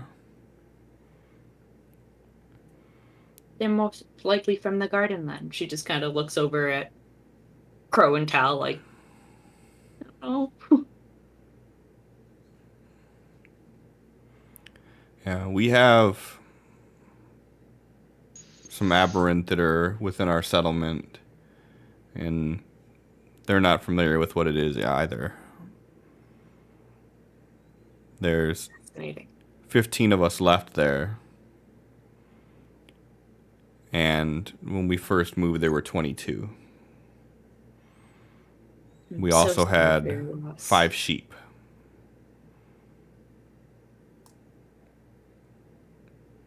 I take it there are no longer sheep.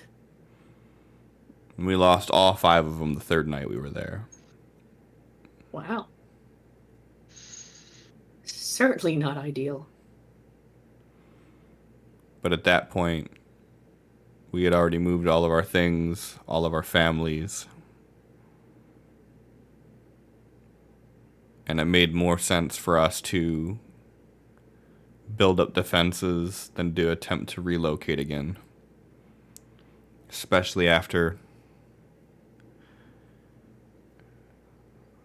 almost a week since we left Cyril. It was just too much all at once. Cyril? Yeah, it's only about a 3-day journey from our settlement, but we had some issues that we came across that delayed us. That's why it took about a week. But it's what's left of some small town. Maybe 100 so people there. If you don't mind my asking, why was it that you ended up leaving? Give me a persuasion roll at a -4.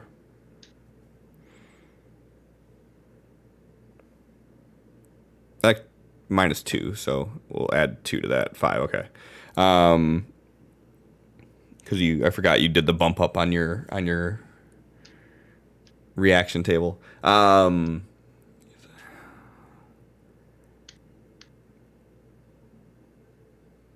There was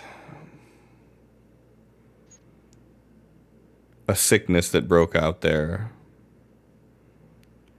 and my family came down with it. And instead of them helping us, they thought it would be better for the community to just send us away.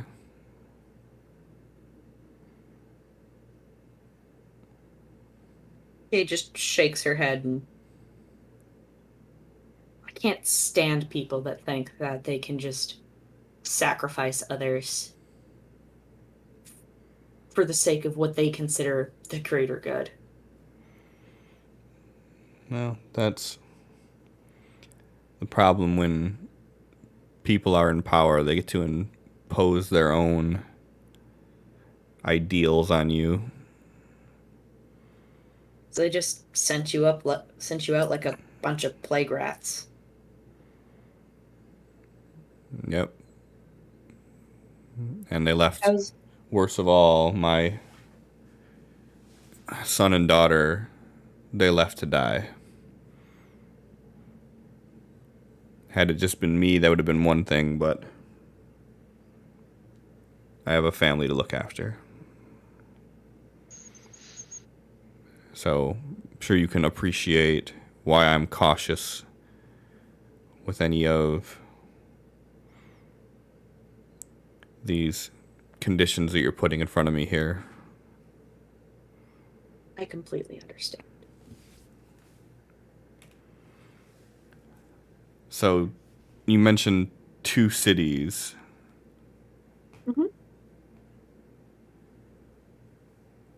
Not a far walk between the two of them. So New Eden is a human community and First Light is a aberrant community. They did have some territorial disputes in the past, but they have since developed a peace treaty between the two, and there is trade between the two communities using the same line of currency. I have spent nights in both communities, done trade in both communities, and where sometimes tension is a little awkward, they are still moving towards having an actual community between the two. And what's their leadership like there? In First Light, is a group of elders, just like how most aberrant communities are, from my understanding of how the garden operated. And there is a town hall, and I believe it's considered like a governor or a mayor that is leading New Eden. I don't know what they call themselves.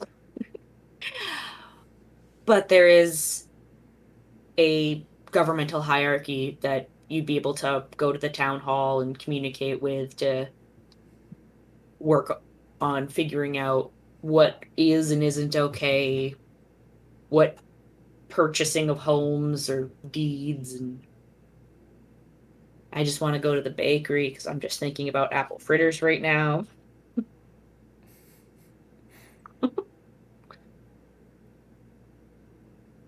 And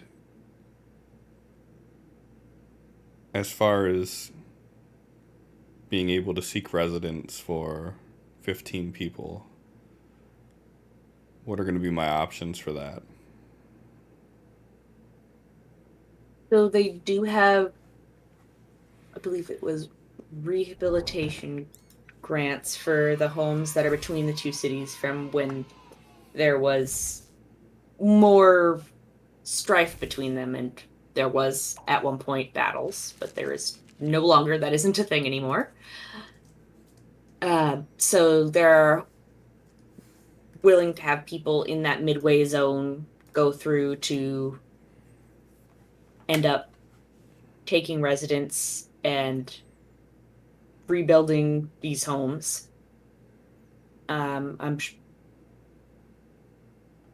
There are more than likely ways to be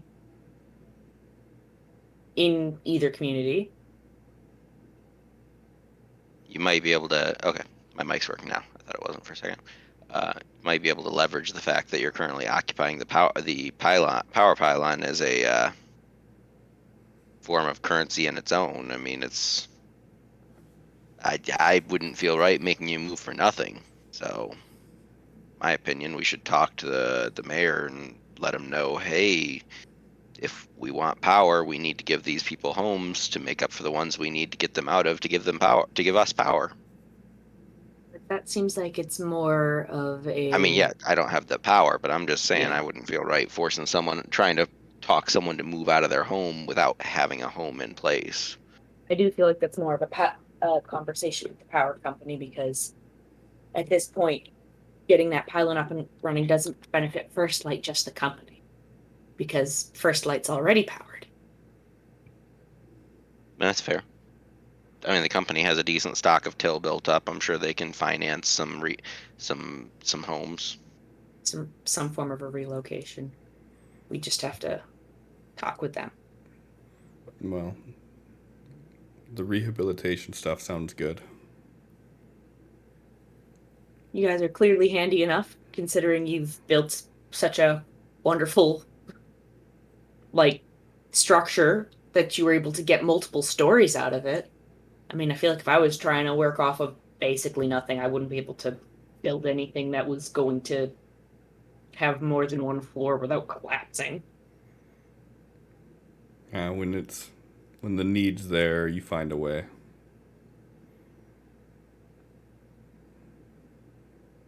But I can't help but think of what's the catch.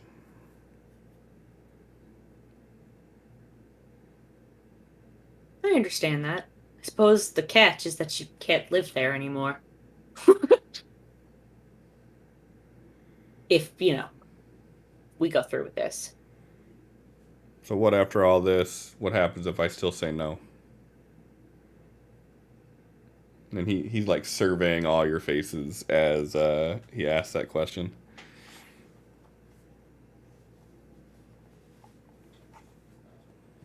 That is not up to us, as we are not higher up.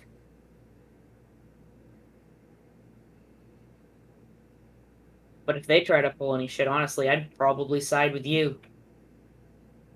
Geoda is nodding. I'm not raising my hand against children.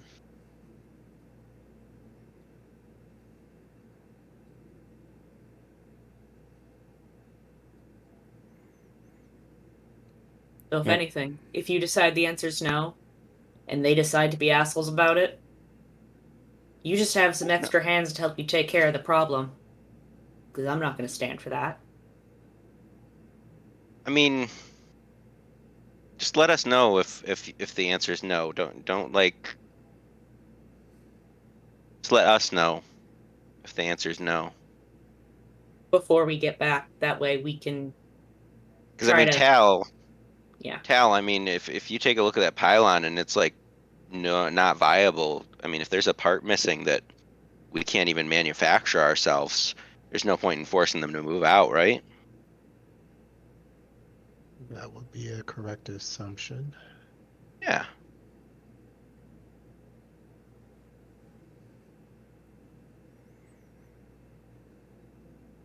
Yeah, he looks at you and he gives you a soft smile.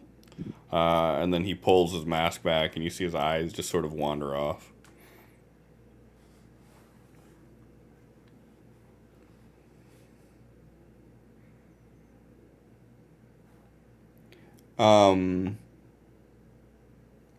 Are you all good with just continuing to march forward, or do you guys plan on taking any sort of break on the way through?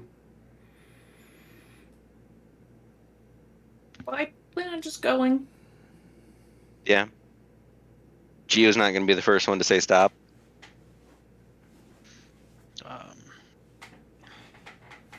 Yeah, if anything, Crow will probably be the one to make the group pause, take a break, actually get some water and food in them, then continue forward. So Yeah, I was gonna say, like, Kay was gonna reach into her bag and grab one of those sandwiches that Tal had jammed in her backpack. Those sandwiches that Tal had jammed in there, and start passing them out at one point, so. 2-day-old egg Moms. sandwich. It's not 2 day old. You don't said know how this old it was just when a he few made it. hour walk. You don't know when they made it. You're right. We picked them up earlier today. Well, right, but you don't know when they made it. That could have been made 2 days ago. Shush! I'm trying to be nice. Like, it's got kind of a bite to it. Minted egg sandwiches.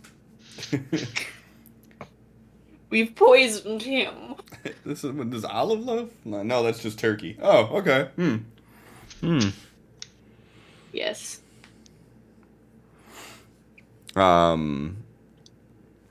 Okay, so you guys take a few breaks along the way, and after a couple hour walk, you arrive back to New Eden. It's still late. It's still dark.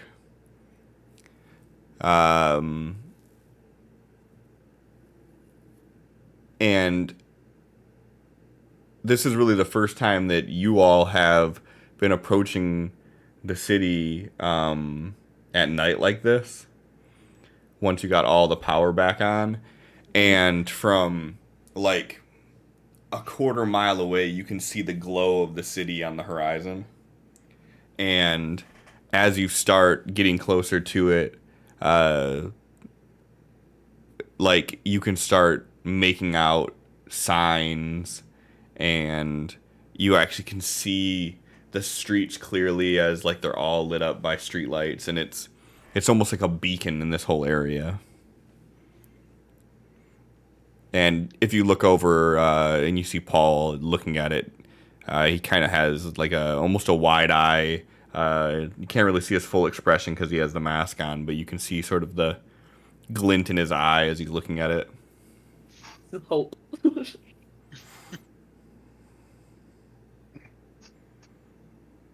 New Eden's supposed to be a place of new beginnings.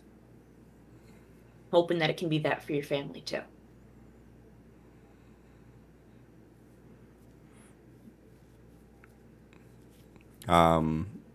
He looks at you and nods. He's like, so where do we go first? Well, considering the hour, I think it's best if we, for the evening, just went to the inn and I'll put you up, I'll get you a room. We'll all get ourselves rooms and we can reconvene in the morning, get something to eat. We'll take you around town, maybe have somebody who's more acquainted with how everything's laid out, be able to show you how everything works, talk to somebody in the town hall. You can see everything that we have. We'll take you over to First Light. You can check them out too.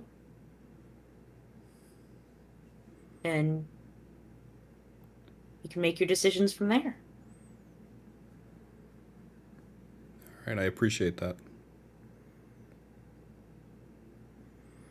So you guys walk to the... You're going to the inn in New Eden? Mm-hmm. And you get him a room. Are you guys getting a room there as well? Yeah, I feel like it looks better that way. Okay. How are you guys divvying this up? Are you guys doing 3 rooms? One for him, and then one for you and Tal, one for Crow and Geo, or... We can either do that, where I'm assuming this gentleman, Paul's going to have his own room. That's just what I'd plan to do for that. But for the other 4, I don't know if the 4 of us want to split one room, or if we want to split into 2 and have 2 rooms. It'd be cheaper if we just get one. All right, that works just fine. Basically, into the Geo's woods, thoughts though. too. Hmm? I want to sleep in the woods. I can't be around this many people right now. Yep, that's fine. Whatever makes you more comfortable, girl. You can use my tent's still at the power plant. I mean, it's not like we're not Here. Well, no, I'm gonna stay here. I was gonna offer Crow to use my tent, but it's I don't in the think Crow would locker. use it. No. I don't want to feel confined right now. Okay, go be free, man. I'll probably be up before you guys, so I'll be in the lobby or something.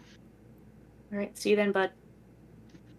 Crow like turns around, hands in his pocket, and just walks out.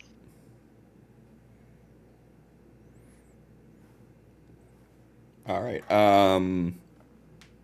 If you're gonna do 2 rooms, it would be a wealth roll -1.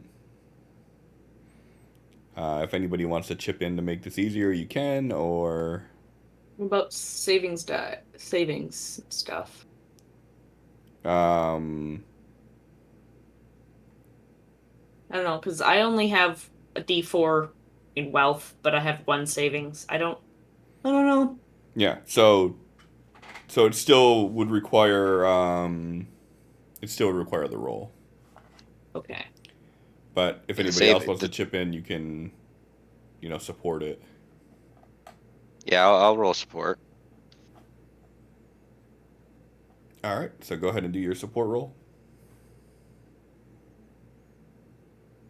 All right. So go ahead and roll your wealth roll -1. Here's hoping. And we're gonna Benny it. You guys get there, you're like, nah, I'll buy the room for you. Like, can you spot me some money? Hey, Megan, we have like 5 raises. Yeah.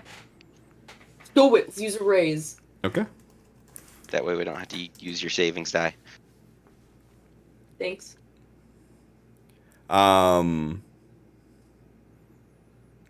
Geo, you'd still lose a wealth die. I would. You would. You're Because still giving you her tried to money. support and you didn't. Oh, okay. I didn't. You I failed thought it your was support based on roll. the total roll. Oh, in that case, I want a Benny. Okay. I thought it was based on the end result of the total roll, not the. Well, I mean, yeah. Whatever. We'll say it is. You use the raise. It's fine. It's fine. I mean, I it's been a while since I read those wealth rules, so I could be wrong, but I thought it was a all pass or all fail thing. Well, it's like normally the way it would be is if you support and it's still not with a raise, then you both would lose one. But technically, you use the raise, so you're fine. All right. It's one of those gray areas that they don't call out because we use, mechanics that aren't actually part of it. Because I'm at D4 wealth too, so losing one would be losing that wealth. You're like, I'll help pay with all my money.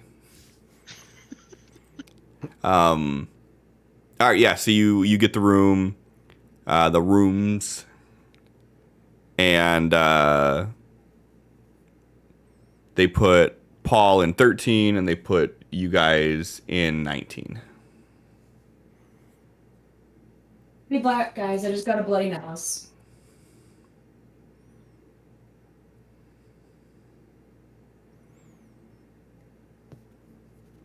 And is there anything that you all want to do before you turn in for the night? You don't count. You don't count. I wasn't gonna do anything anyway. I plan on getting to you after everybody else. Be off to the side over here. The couch is getting sleep. Yeah, Gio's just gonna go to bed. Yep. Doing the sleeps. Fuck you. Well, it's that or sit here like, hi. How's it going, guys? No, you're good either way you want to do it. It was just funny, the disembodied voice of Megan. The disembodied voice of Megan. Listen, I can't help it. My nose just hates me. It's probably Sin's fault somehow.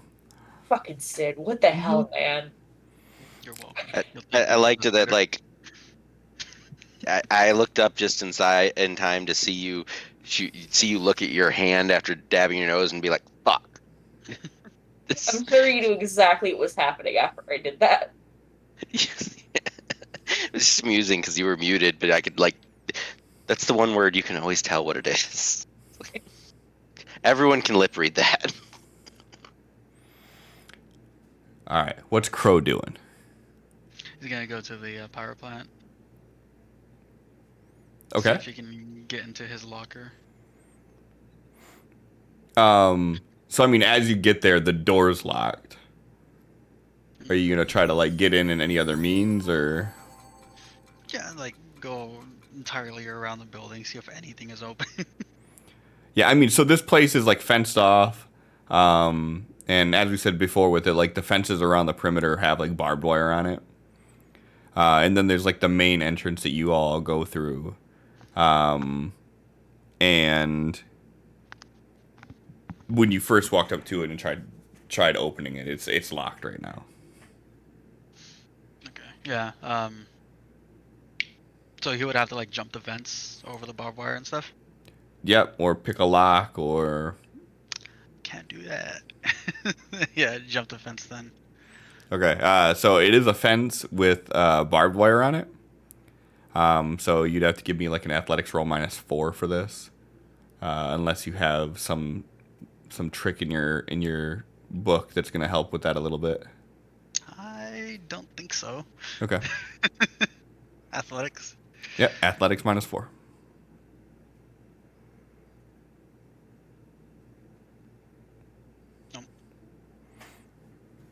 Go ahead and give me a D6. Okay. So yeah, so as you try climbing it, you think you can navigate over like the barbed wire area, and you start to like pull yourself over to try to get it, and as soon as you like reach over the top of it, you feel it start to like stick into your shirt a little bit, and you realize that just trying to climb it like this is probably not going to be the easiest. All right, and the entirety of this place is fenced off. Oh yeah. Okay. And after taking the time to like completely walk around it, then he'll just head off into the woods. Unless you want to like spend a penny and say that there's some break in the fence or something like that, you could do if you wanted, but otherwise I'm going to work under the assumption that yeah, they keep it fenced off in real life. So the fence is still there. Yeah, let's throw out a penny. Okay.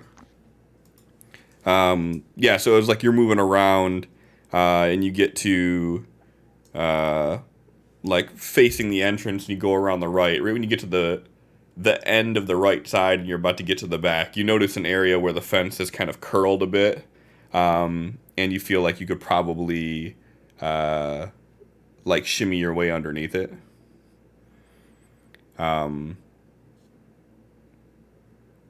So yeah, so you pull the fence up a little bit and slide your legs in, and then as you start like wiggling through, you feel it catch a little bit, and you have to like back yourself out and push the fence up. But you manage to get on the inside of it after about 10 or so minutes of finessing the fence. All right. Now what? Make my way to the building. Try to find an opening there now. Yeah. So, like, if you're going to like where the main hallway is, you guys always come out when you're like gonna work and whatnot. You have to move your way through like past the 2 warehouses that you worked in, and then there's like the one trailer that's set up there that like Fat Freddy's always in. And then just past that is the main door to get to it. And as you're approaching, you notice that like all the lights in this place are off, except for there's a single light on inside of that trailer. I never went inside the trailer before. Okay, yeah, let's just keep heading towards the main building. Yeah.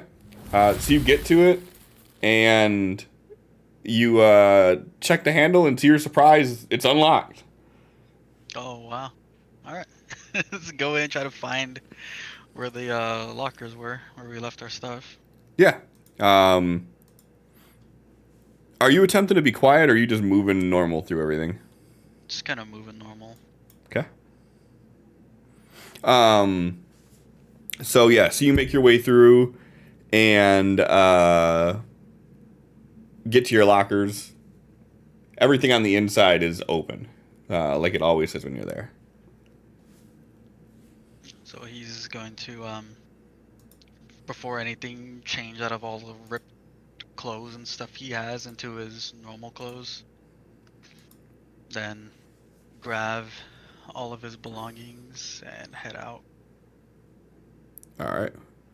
And are you going back out through the back, or are you going out to the front? Same way he came in. Okay. So you walk out through the back door and you start heading back out towards the fence.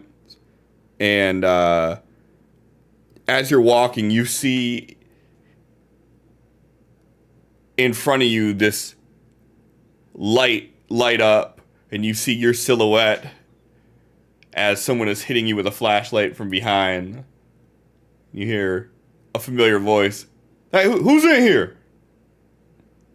Turn around and like cover his eyes. Oh, hello? Hey, ain't you supposed to be out with JD and them? Yeah, we brought some people back from the silo thing. What are we? Transformer. They're taking a look at the city, deciding if they want to relocate here. We're gonna take them back out tomorrow after we get the confirmation. But my clothes kind of got tore up, so I needed to grab some of my stuff from the locker.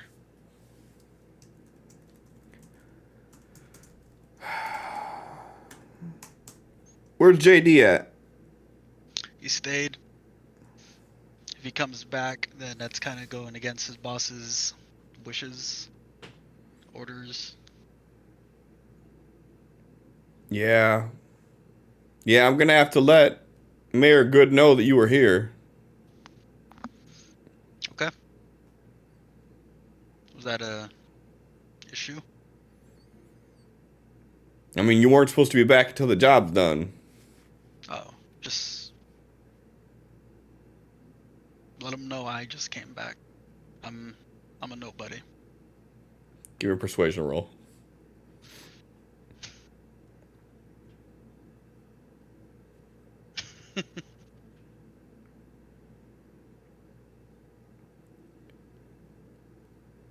It's like, how'd you get in here anyways? Door's locked. Not this one. And he like points to the one that he walked in. No, the front door's locked though. How'd you get in the front door to be able to get out that one? The gate? Oh, you're pointing to the fence when you said that? No, I was pointing to the door into the actual building. Yeah. He's like, but the front door's locked. How'd you get in there? I didn't go through the front door. There's no other way in here. Unless you climb the fence or something. Under? Under? Like points off in the distance to where he went. He like shines the light over in there just vaguely. Then puts it right back on you. You're like, so you broke in so you could change your clothes. He like digs into his backpack and pulls out the bottle of apple cider. I mainly came for this. He just looks at you for a second. He's like, all right, come on. I'm going to walk you out through the front. Okay. He turns around and starts following him. He opens the door and he like gestures for you to go in. Alright, it's looking good out there though. 2 thumbs up. Just like He's so walks cute. away. He's just looking at you. He walks over to the big double front doors, and it's got like one of those locks that's like in the ceiling that you got to pull down and move over. And then he unlocks like a deadbolt and then unlocks it, and he opens the door.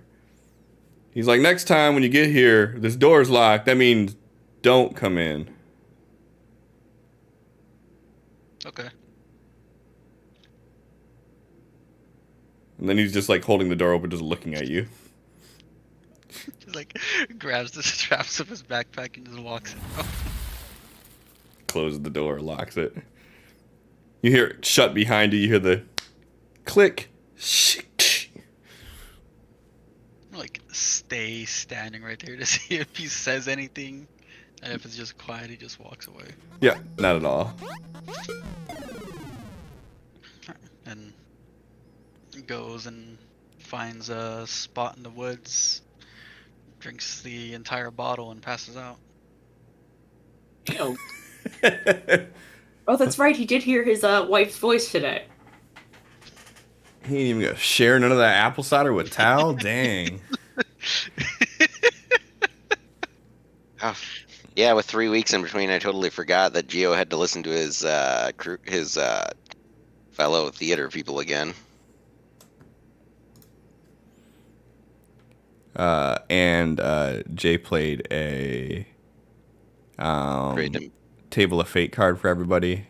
So, Heathcliff, you lost a penny. He already doesn't even get them all. Oh, that reminds me. I should probably look at my cards and see what I even have available. And then You're they a played. player now. Then they played a Friends with Benny card and gave you me the it back. Benny back. Well, thank you, Jay. Oh, hey, here. Let me give this goes to Crow. Jay, you're doing this wrong. Here, have that, Crow. The conversation could have gone a different way with Fat Freddy with that. Maybe I it's good already didn't know. give it to you now. I already know what you're doing. I give you a double damage card, and you're like, "Oh, conversation could have went a different way." I mean, could have a bunch of cards I could say that, like love interest. It was totally love interest.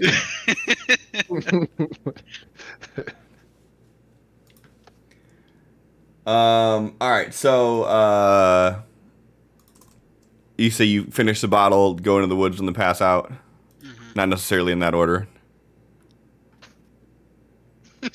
Drinking the bottle on the way there. Wherever he passes out, if he makes it to the woods, it's even better. All right, in that case, let's give me a roll vigor roll. Spirit, vigor. Vigor.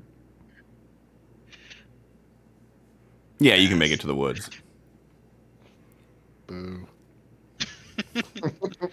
Benny and take the fail. Yes. I mean, you could choose to fail. You made it an option to see how far you made it. You don't have to though. You could just say, "Yeah, I fail." Fucking sleep naked on the mayor's desk. Like, how? Like, don't ask questions you don't really want to know the answer to. I'll say drinking the entire bottle. He probably didn't make it to where he wanted to, but he's like outside the city somewhere. He's got like one leg hanging out the woods.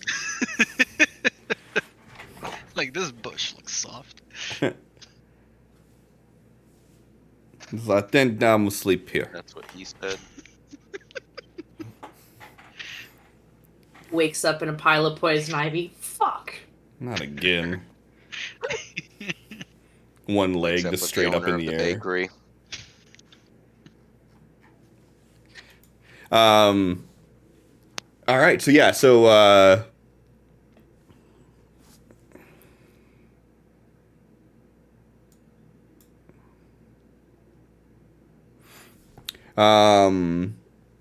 yeah, so the three of you wake up in the morning, and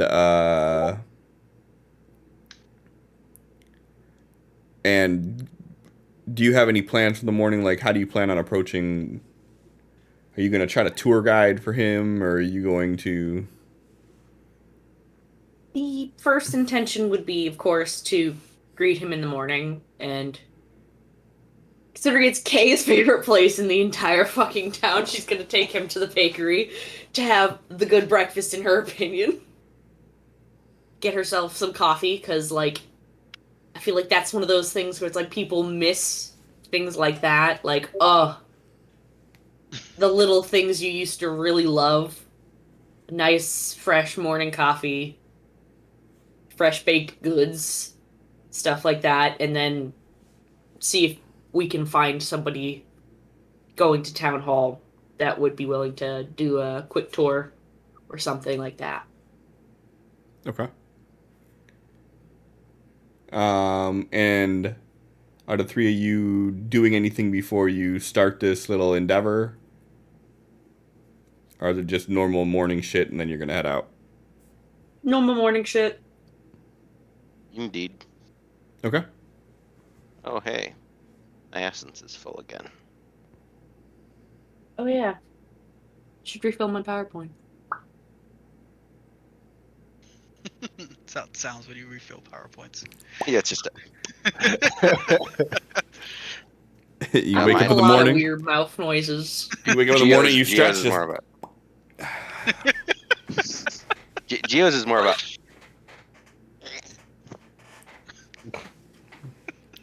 is that what that noise is in the morning? I thought it was something else. Oh, my mic didn't even pick it up properly. You can barely hear it. It was a quacking noise. I can make a quack with my hands and mouth. So yeah, so you guys get up, and are you going to like knock on his door? Or are you going to look for Crow first? Hey, we'll go to knock on his door because Crow told us he'd be in the lobby. Yeah. So Kay expects that. If he's not, then she'll be concerned. Okay.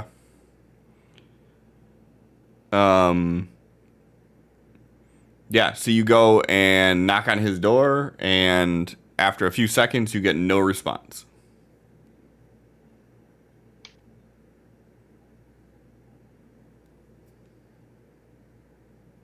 Knock a little bit harder and, Paul, you in there? A few seconds of silence. Nothing.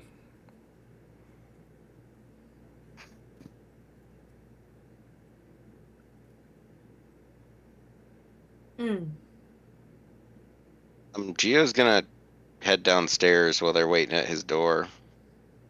Dude, Check the you're lobby. on the first floor. Oh. Yeah, 19, 12. Yeah, that'd be first floor. Okay. Yeah, so when he doesn't answer, Geo's gonna wander past the door, check if maybe he got up early and went to the lobby, see if he could get some breakfast.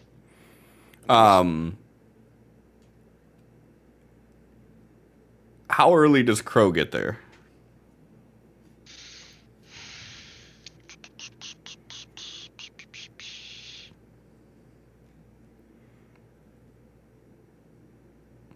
Two in the morning. I wanted to see if he would actually wake up or not. He did. To the world, anyway. Like around 7.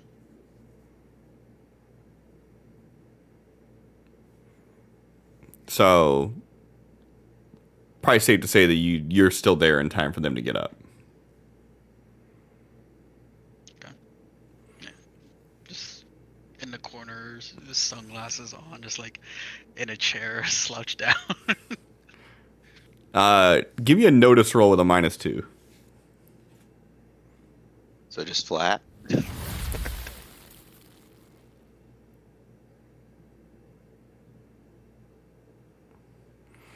Oh, he's got Table of Oh, Fate. fucking Table of Fate.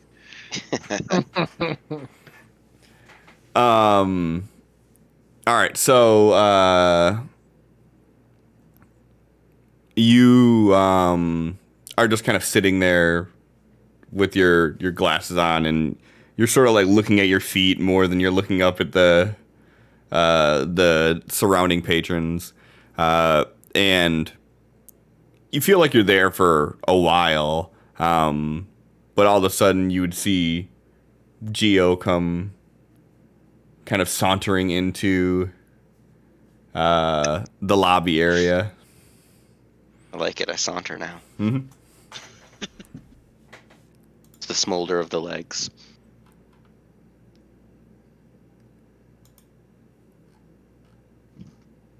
It's those fancy figure skating legs. Exactly. Those legs don't just walk. Mm-hmm. These legs are made for fancy. Exactly. Just saunter on down and take a gander around.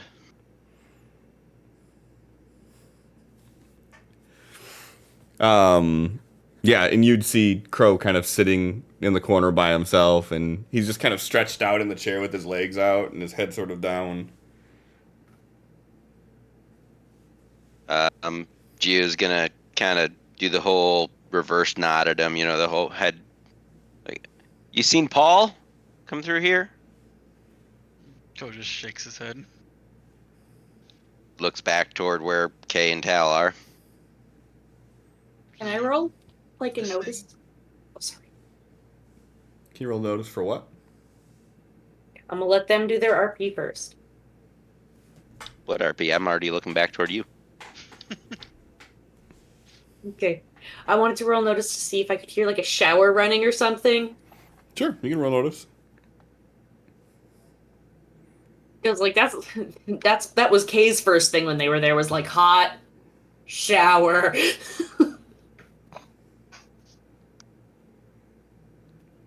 You do not hear a shower running, like even focusing on the inside of the room. You hear no noises coming from inside the room.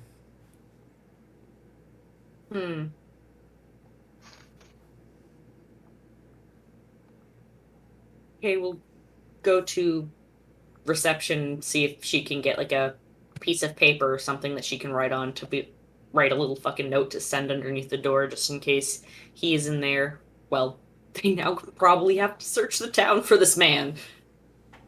Okay, yeah, they give you a piece of paper.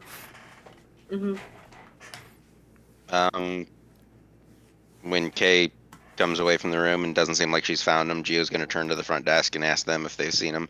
Hey, that guy that came in with us last night, anyone see him come through here? Is he left already? We're just trying to figure out where he went. We don't tend to keep tabs on who's coming in or out. I'm not asking to keep tabs. I'm just asking if you noticed him wander through. If you haven't, that's fine. No, sorry, man. If people don't make it a show when they come in here, then probably not going to notice when they come in or out. All right. As Kay leaves to go to the desk, Tal is still standing there. He looks at them going off doing their thing. He looks back at the door. He's gonna do a blind teleport. Okay. Just the other side of the door. Sure.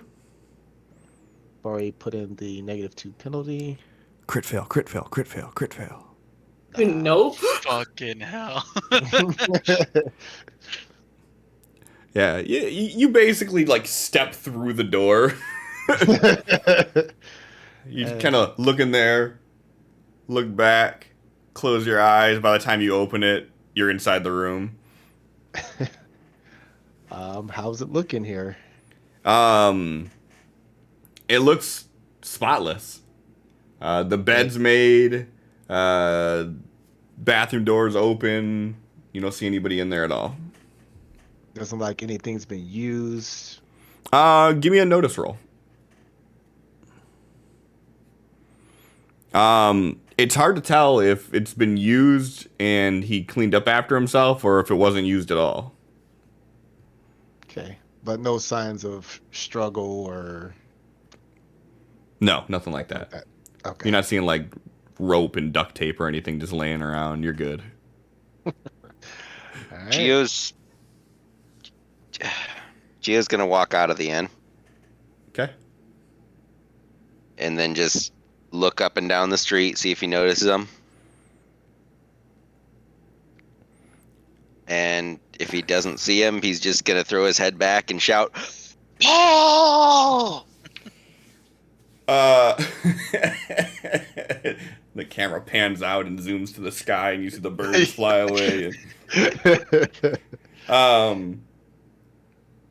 You open the door and like go to walk out, and when you do, you almost bump into this guy that's standing right there. This short, stout man just looks at you, and he just squints at you, and he looks you up and down. He's like, "What's your name?" Oh my god. Oh, okay, something tells me I know about what the play NPC card was earlier. Where's Jay? Ban this motherfucker. Who's got a fireball? Who can do fireballs? Tal, can you make it fire? I will figure something out. I'll take his foot first though. Yeah, just Geo is just gonna squeak out, "Paul?" No, wait.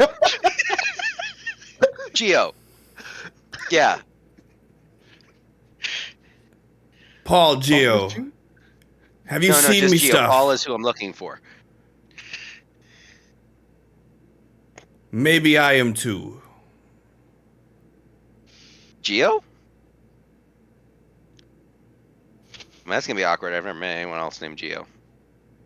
What? No. My name's Gramble. Okay. Then why do you say you were Geo too? I didn't. I said I might be looking for Paul too. Oh. Why are you looking for Paul? Why are you looking for Paul? I asked you first.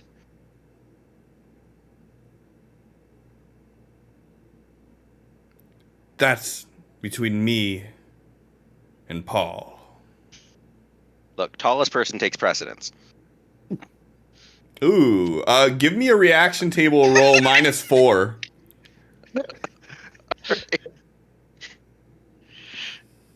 All right, let me get my tables up here.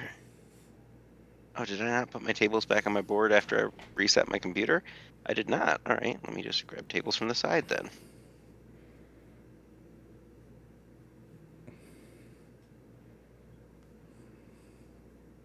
I think I have to put it down on the bottom to be able to do the -4. All right. Modifier, -4.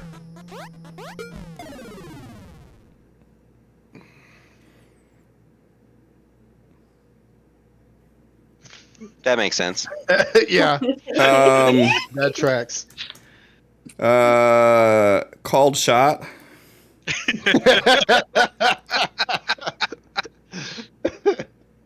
Ooh. Good, that makes it harder to hit me. Ooh.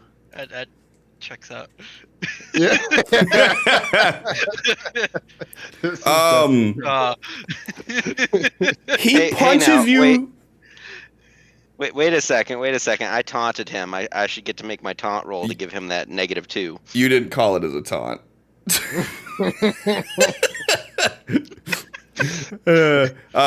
He punches you straight in the dick. Probably eye level for him. It's actually like an uppercut.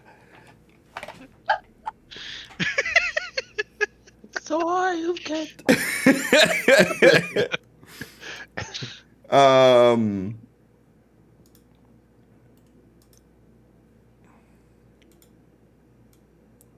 Wait, isn't groin shot -4? From right up next to you? That's fair. Okay. For 9 points of damage. And oh my God. as you drop to your knees, he goes, "Who's taller now?" And then he walks away and he just starts yelling, "Paul! Paul!" You hear him. He starts walking down the street.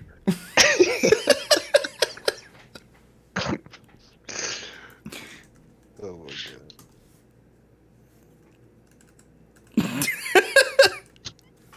god. Crow, you're the closest. You would have heard all this commotion happen. Oh my god. Yeah, I guess after he walks away yelling Paul, Crow will come out and see what's going on. Geo's gonna flip him off, and then walk in the opposite direction and start shouting Paul as well. Paul!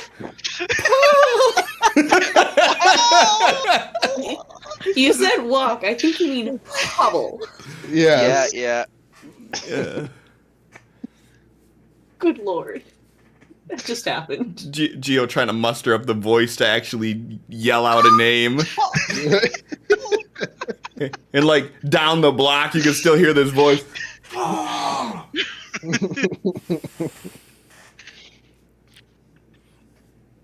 guess Crow will walk up and be like, "What's going on?" And he's like rubbing his temple.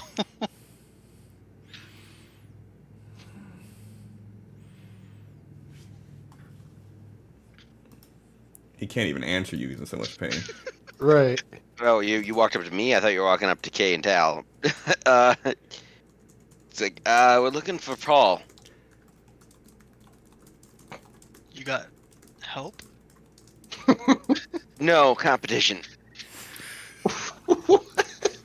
Oh, Finding Paul before that little...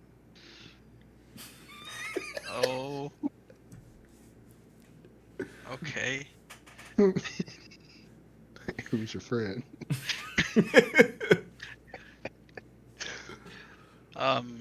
Is he missing?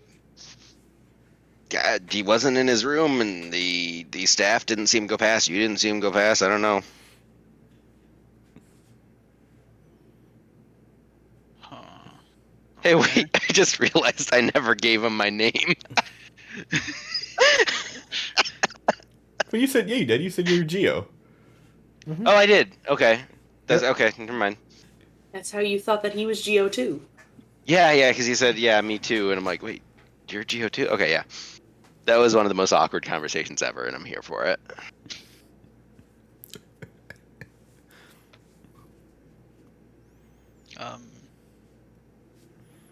Crow like looks to Iris. Can you fly around and try to find Paul? And like sends her off. How did you guys see him go into the room at night? 'Cause I didn't see him leave this morning.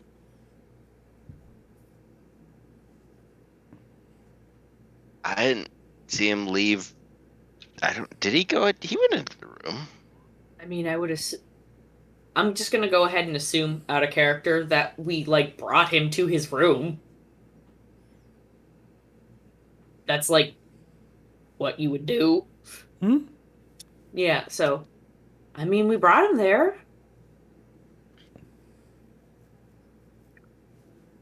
He went in. I don't know where he went from there. I didn't hear anything in the night. Hal's gonna be walking up in this time. Oh, check this room. No sign of a struggle and no blood or anything, so do with that what you will. You guys checked if he like checked out of the room? Well, we asked if they had seen him leave, so that's kind of the same. I suppose we could see if that room was checked out of. I'll go do it. He wanders back in to go double check. No, And then- that no one has checked in the room yet. You mean checked out? Yes. Okay.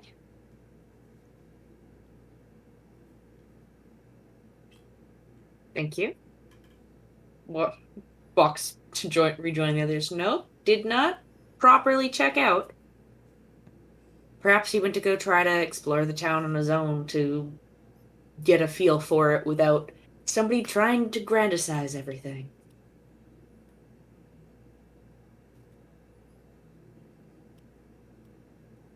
I don't like this.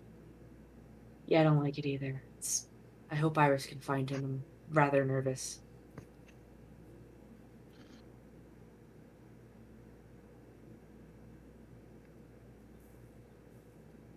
Crow kind of like slumps up against the wall. Are you okay? Last night was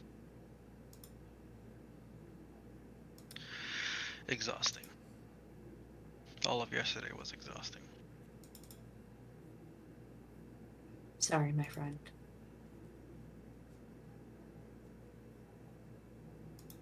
I know you don't really seem like you're much for words, but if you ever need to talk about anything, I am here. Like looks up at you and like half smiles. Thanks.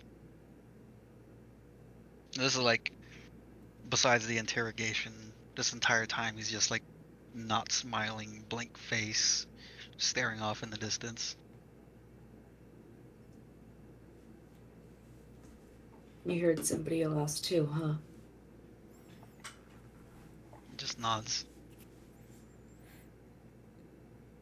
It wasn't an easy day yesterday, and Hal told me he even took away some of the memories that I had been experiencing, so I can only imagine it was worse. She puts a hand on her shoulder. I definitely know what it's like to lose people. And I'm sorry that you have felt that pain and all that you've gone through. Now let's find the guy that we actually lost physically, though. She just kind of chuckles and As tries she to says head on. that, you look up to the sky and you can see Iris like circling around in an area. Crow like points in that direction and like gets up and dusts himself off. Might have found something. All right. Geo looks up to where he's pointing and starts heading in the direction of where Iris is.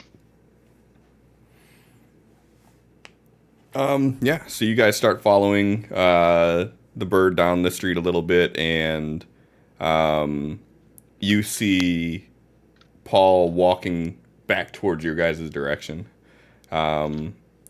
And he has a drink in one hand, and he has a paper bag in the other hand.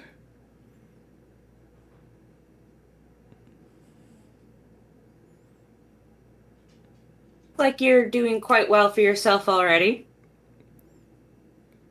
He through like the sip of his drink, he like nods at you, and then he throws the bag at you. Do I have to roll Athletics roll. agility to catch this? I mean, if you're asking, yeah, you have to now. Athletics roll to catch it. Fuck. For concussion. Wait, Yeah, you're good. what's our or? Oh, okay. Yeah. It like hits you, and it hits you. You like miss the catch. It hits you, and you kind of like grab it, and you feel something squish under your hand.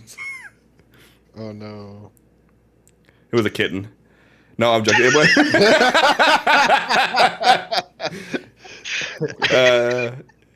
He's like, you talked up the bakery, so I had to give it a try. I got you a fritter. Thank you. I appreciate it. She does good, doesn't she? Yeah, it's been a while since I've had anything like this.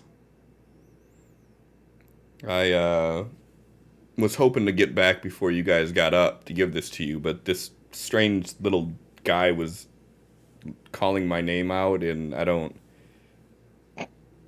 he wasn't looking for me, but he was looking for Looking. Paul. I have no idea.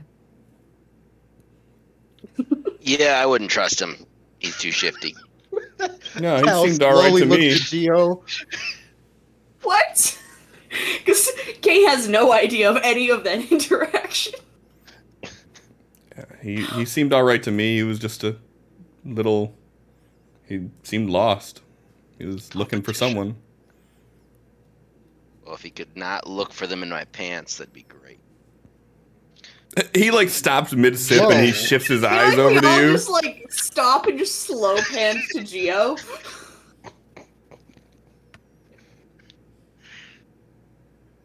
What? So there's someone that we shouldn't trust that's been in your pants? Care to elaborate? Look, he said he was looking for Paul. I said I was looking for Paul.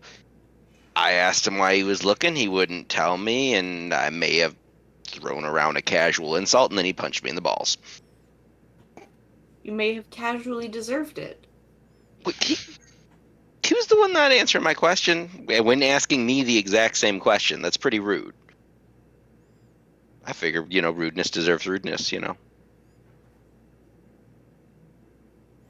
So where are the houses that you were referring to? Back in this direction. I think it's past Let's the bakery. let's talk to the town hall first to get everything all situated. I thought we were going to talk to the power company since they were the ones that would be compensating them. I We need to was check out of the. Yeah, let's check out. I don't want to be paying for an extra night. yes, but I was referring more to have the discussion of like these are the homes. This is like the place. Somebody who's better at talking about things and all of the amenities that the city has than me, because I am just a scrub from the power company. I might be good at talking to people, but I think that somebody whose job to do stuff like that might do better. That's fair. Fat Freddy. What? Fat Freddy. He could go talk to the mayor or whatever.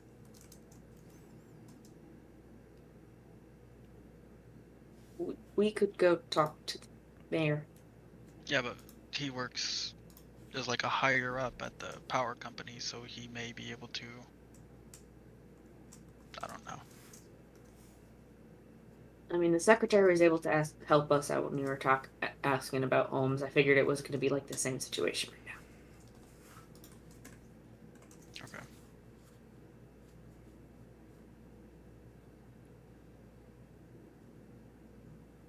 Head towards town hall. Okay. He's following. He's just kind of looking at all the buildings.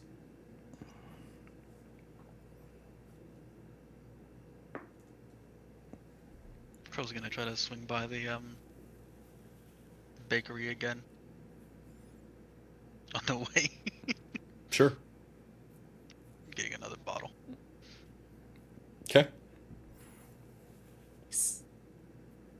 Go ahead and give me a wealth roll. Are you just getting the bottle? Yeah. Yeah, all right, just don't crit fail. Good enough. I mean, if Crow's swinging by the bakery, Geo hasn't had breakfast yet.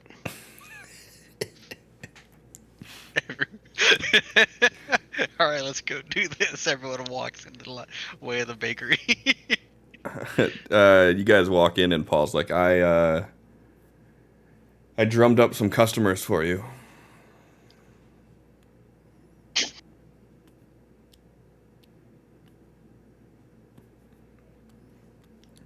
Geo looks to the woman. I can't remember her real name because I just remember calling her Armstrong in my head. Brenda. Brenda. It's on the sign. Mr. Brenda. Oh, that's right. Okay. Brenda. Figured breakfast was good the first time. I'd come back for some more. What do you got besides fritters?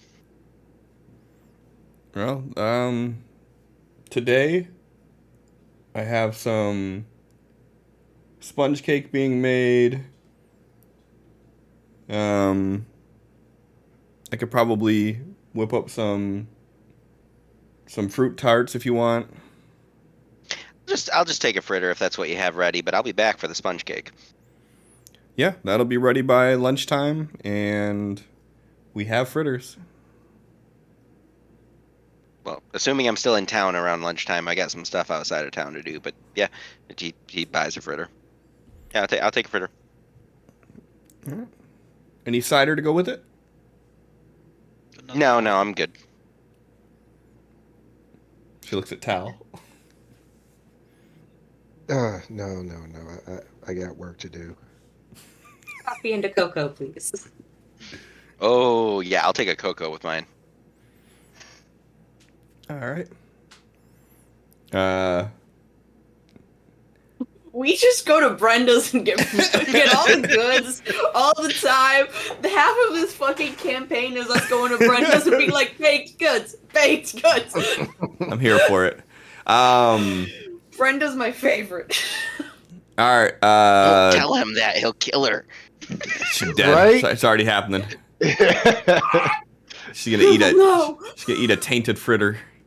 It's gonna be a poison apple they make the fritter with, and then she's gonna fall into a coma, and you're gonna have to find her one true love to wake her. All right, Paul. Are y'all three chipping in together, or are you paying separate? I'm paying separate for mine. Well, you already got yours. I already paid. Yeah, I'll pay separate for mine. All right, both of you go ahead and give me a wealth roll. Don't crit fail. I'm gonna assist Kay, I guess. I mean, you don't have to because I didn't crit fail. Yeah, you're but good. then when you lose a wealth. Nah, not for this. I mean, it's barely any purchase you guys are doing. It's not like it's stripping all your money. Alright. Breaking the bank. Like, sorry, you can't afford that fritter. Like, I need the fritters though, man. Come on. Gio pulls out his peppermint extract and puts a drop in and stirs it. Need to find somewhere some marshmallows.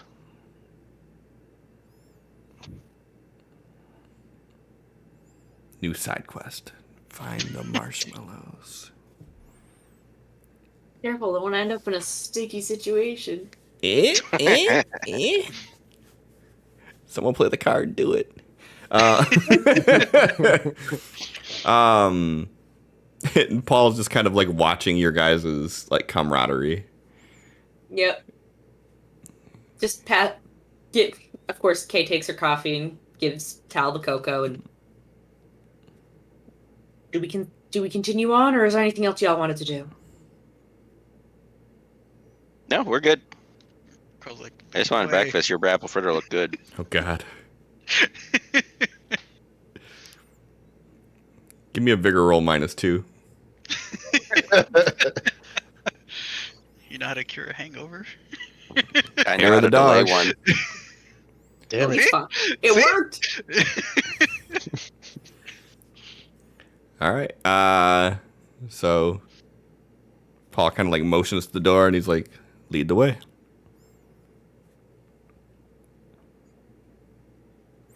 So you guys head out. You're going to head towards town hall. You said. Believe so. Yeah. Okay. Yeah. So you guys make your way through the streets, and again, he's just kind of soaking all the sights in. And you guys get to town hall. What's the game plan? Looks at Kay. Planned to talk to the same person we had last time, which I'm assuming is the secretary lady. Mm-hmm.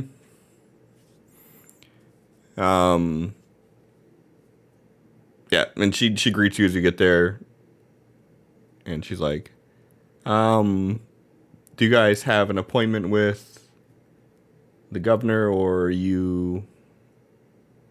Oh, here to speak with you, actually. Oh, I was hoping you could help us out. Our friend here is not from the city, and we were hoping to either get him more acquainted with New Eden and discuss different homes that would be for sale either here or in the Divide or something along that line. she pulls out a sheet of the same paper that she got for you guys, and she hands it Mhm. to him. And she's like, "This is the homes that are available. These ones here are all in need of repair, which is their price reflects that.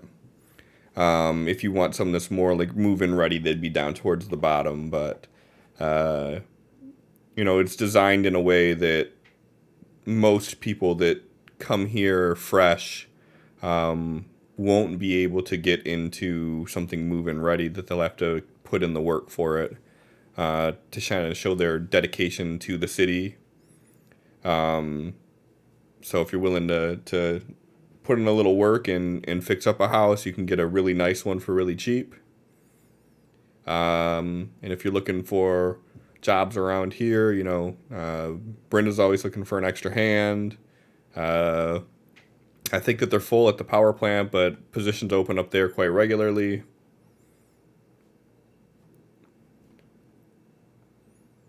Is there anybody that you would recommend we talk to do a tour? I know I'm not exceedingly familiar with the ins and outs of all of the different benefits that the city may offer. Geo has no conviction. Oh, did it say that? I was just messing around with my character sheet. I didn't realize that would proc something. It did thrice. So there's nothing like a tour guide or anything set up in the city, unless you want to spend your last penny to say there is. It wasn't like that. It was more of like, hey, is there somebody we could talk to that would be willing to do this for us? It wasn't like an official position. I mean, you could probably find any random kid and pay him, some till to do it if you wanted to, but there's no one that officially does it. So when you ask her that, she relays that over, and she's like, I don't know anybody specifically that would, but a lot of people that frequent the the city's hotel, they know the ins and the outs of the city, so you may have some luck there, but otherwise, I mean, the best way to learn the city is just to walk around it. We'll do our best. Thank you very much for your help. And Okay, bye-bye. yeah. Okay, bye-bye. QI. I don't know. So as you guys get outside, he looks at you and he's like, I'd like to check out First Light, was it? Of course. We can walk over to First Light. It's no big deal. I seen the buildings off in the distance and the interesting architecture, especially in comparison to New Eden here. Yeah, from what I understand, like a part of the garden actually got dropped down right kind of in the middle of the area, so it's not even necessarily new architecture. Some of it might be, but it's literally just part of the aberrant world that ended up in this new place. Geo says this as he's starting to walk toward the divide. Yeah, he looks over at Tal. He's like, were all the homes so beautiful back where you came from? Honestly, wouldn't know. I was raised in a school.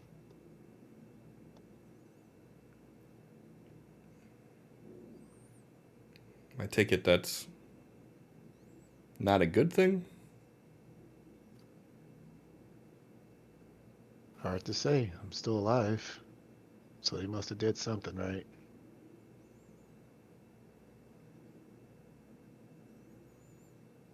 Yeah. Your eyes tell a story of melancholy.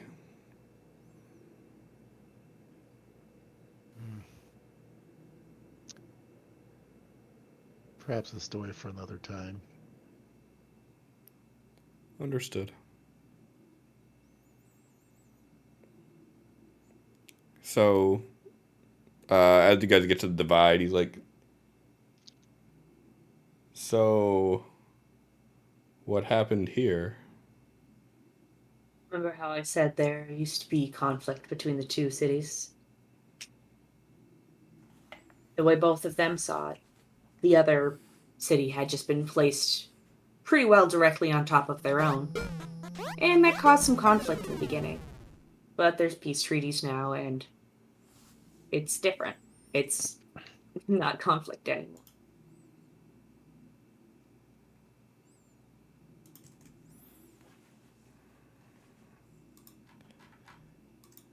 I loathe all the war that we bring. Yeah. I can only imagine how beautiful this threshold must have been at one time.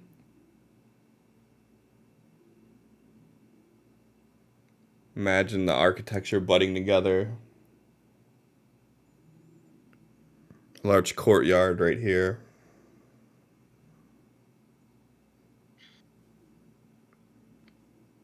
All that brought to rubble. We can only hope that as we grow as a community and work towards becoming more of one, that these homes will be rebuilt and the architecture will continue to mesh, and you'll get to see the communities grow together in that manner. And as you're walking and you get to like across the divide to the first light side, he stops next to this building, sort of beat up, but it still has like the charm of the aberrant architecture to it. And he just stops and he's just staring at it.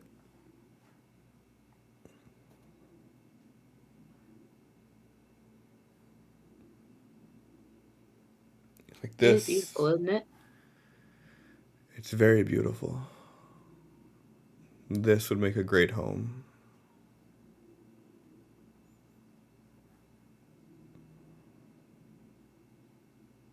I'm assuming we have a copy of that paper. Yeah. Yeah. Is this home on the list? Yeah. Yeah, like they have like a lot of these areas are just like blocked off. Like they have like 1600 through 1700. Mm-hmm. Where she needs to love. It does look like it'd be big enough for. You said you had 15? Yeah, we have 15. And it'd be fine. It's more than enough room for now. And then obviously, as we get established, then we could expand.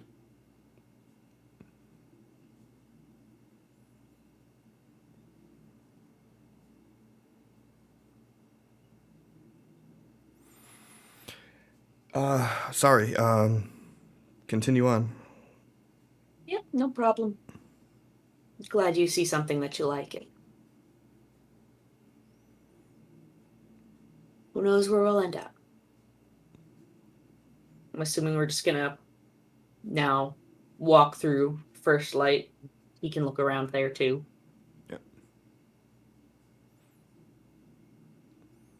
And whenever you're ready to head back to your family, you can make our way. He's like just taking it in, and he's stopping in the different like market areas, and he's sort of just looking over like the different culture that's brought in to here versus the human city. In the area outside of like the inn that you guys first stayed at, there's like that large market area that kind of sprawls around in like a like an S pattern down the street. And he finds his way over to there, and he's just looking at all the things that they're selling and the kids playing. And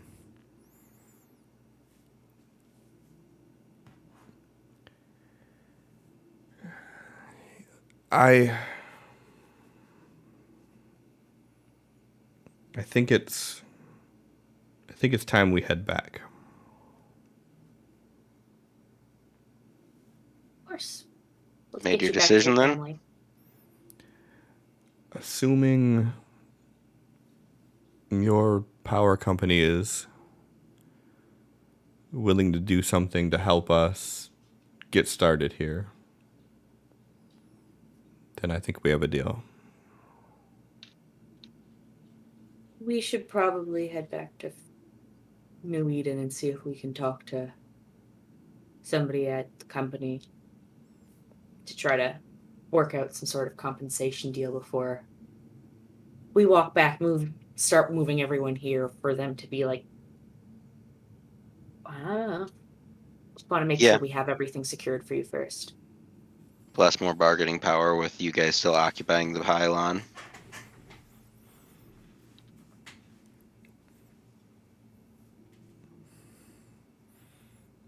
He nods and he starts walking in the direction of where the power plant's at. Yep. We go do the talking. Yep. Talky talk. And this is like the first moment during this entire interaction that like he's not following your lead. Like he's walking like he already knows where he's headed. Walking with a purpose. Yep. He's just gonna kind of fall in line with the guys and just smile and look at them and be like, I think he likes it. I'm pretty happy with how this has turned out so far.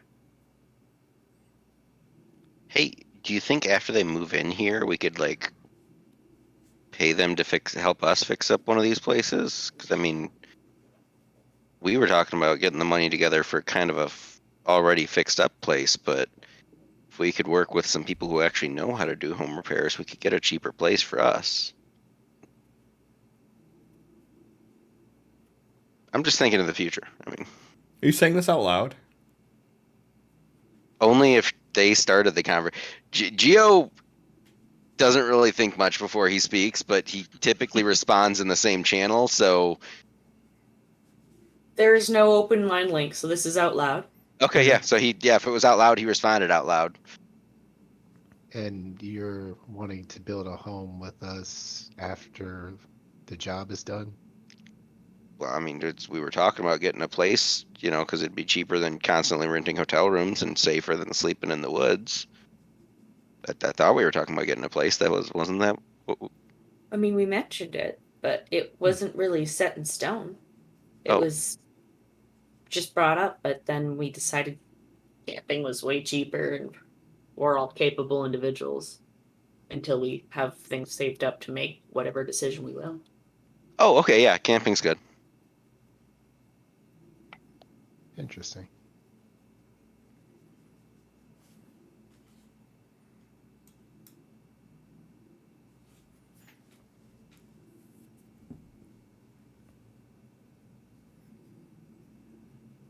Crow walks up to Geo. I've built structures before. If we need to fix up a place, I can fix up a place. Oh, yeah, I mean, I'm good with camping for a while. I just, would like a working shower eventually without having to pay for a hotel room. That's definitely the best part of the hotel rooms. Hot shower.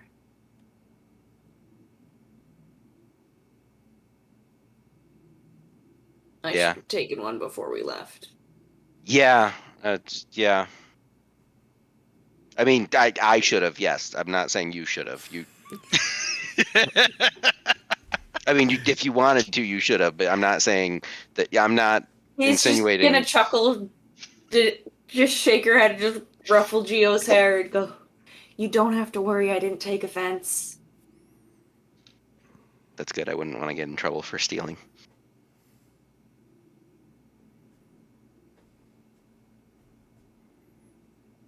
You hear a snicker come from Paul in the front. Yeah.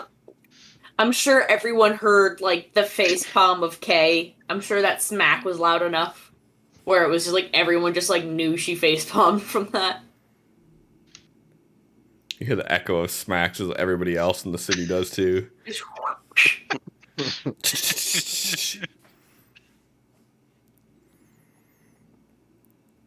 Yeah, so you guys make it to the power plant.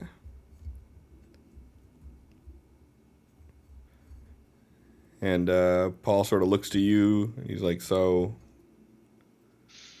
who's the boss? Who do we talk to?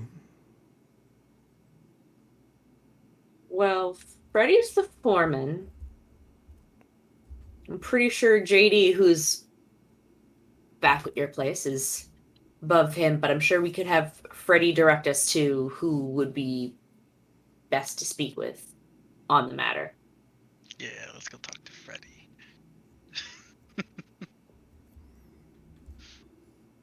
Okay.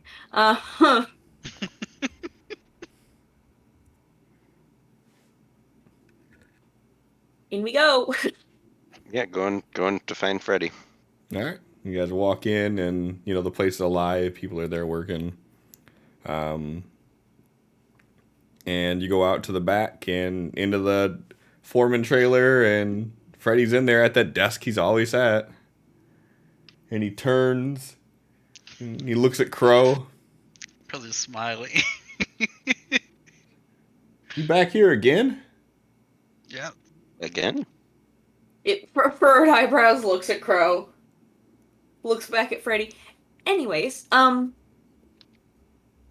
this is Paul. He was one of the people who were living at the pylon. Is there somebody we could talk to about potential compensation for getting his entire family to move away from there? Work with us.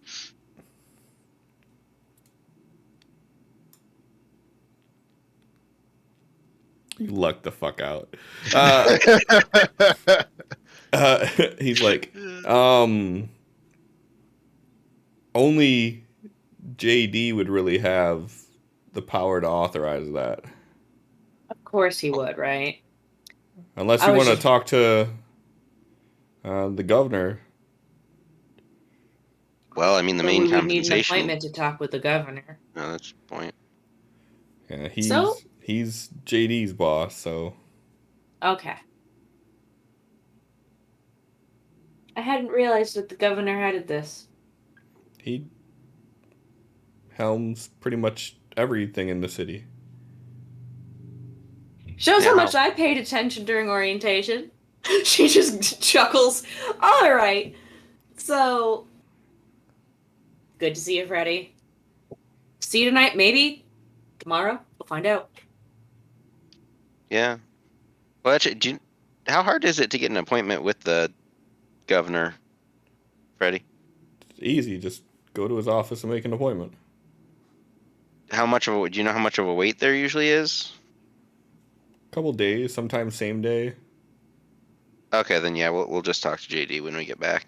I was just thinking that since the main compensation that Paul wanted was, some buildings that he and his people could fix up to, work for their home, that the governor would be the easiest one to get that approved. But yeah, we want to get this done quick, so.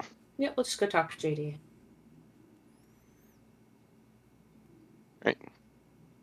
Let's go. As you start walking away, Freddy's like, "Hey, Kate, come here for a second." She walks back. It's like, we don't have any authorization to give them money. It was his idea. I know we don't have authorization to give them money. I'm just trying to find a way to get them out of there without bloodshed because the protectors seem pretty keen on causing a problem. Oh, they wouldn't do that without JD telling them to.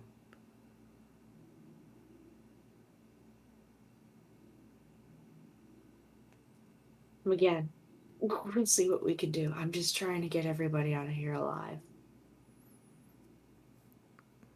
All right, good luck. Thank you.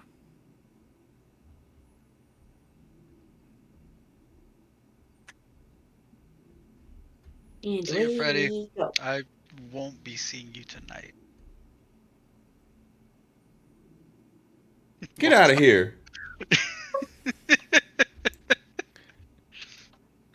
Fucking You love got some type of Crow. fling going on with Freddy? No? We prefer to call it a tryst. I'm just saying you're not gonna meet him tonight. That's what mean- you got going on.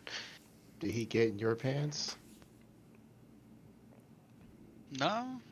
Oh. I don't think so. Okay. You're like patting his pockets. No?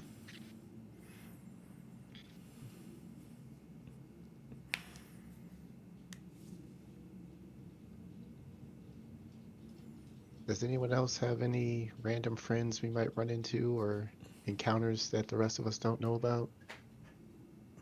Most of my friends died back in Vegas. Worry about it, Sal. Relatable. No idea what that's like.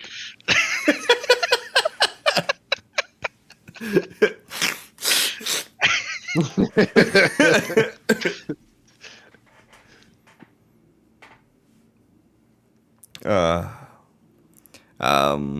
yeah. So you guys start heading back out. I take it you're just heading straight east out and heading back. Yep. If everyone's done in town. For Shiggles, someone give me a survival roll to see if you can make your way back there with good enough efficiency. I got pretty good survival. I can do it. Sure. I mean, if anybody wants to assist, you can assist, or however you want to do it. That's a pass! I pressed the button before people mentioned assisting, and I was like, that's a thing people do, right? I already rolled. Fuck. Yeah, people are just gonna be following you. You're leading the way. I mean, that's kind of how it's been.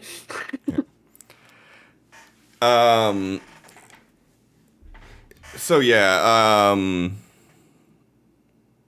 So as you guys start walking back, there's not a lot of dialogue for the first leg of it, an hour or so into it, and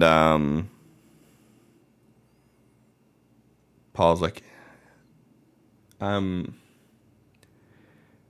glad you talked me into checking this out.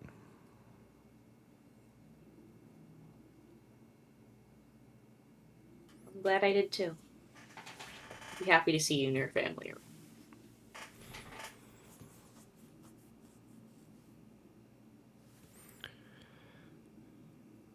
I just hope that your boss is able to do something. Me too.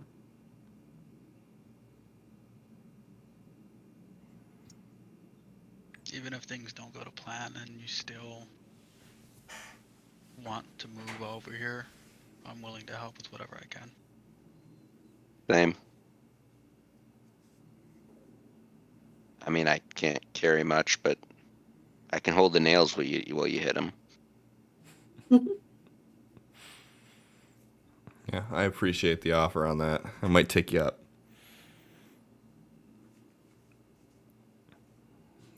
You wouldn't believe how many nails it took to get the structure built up.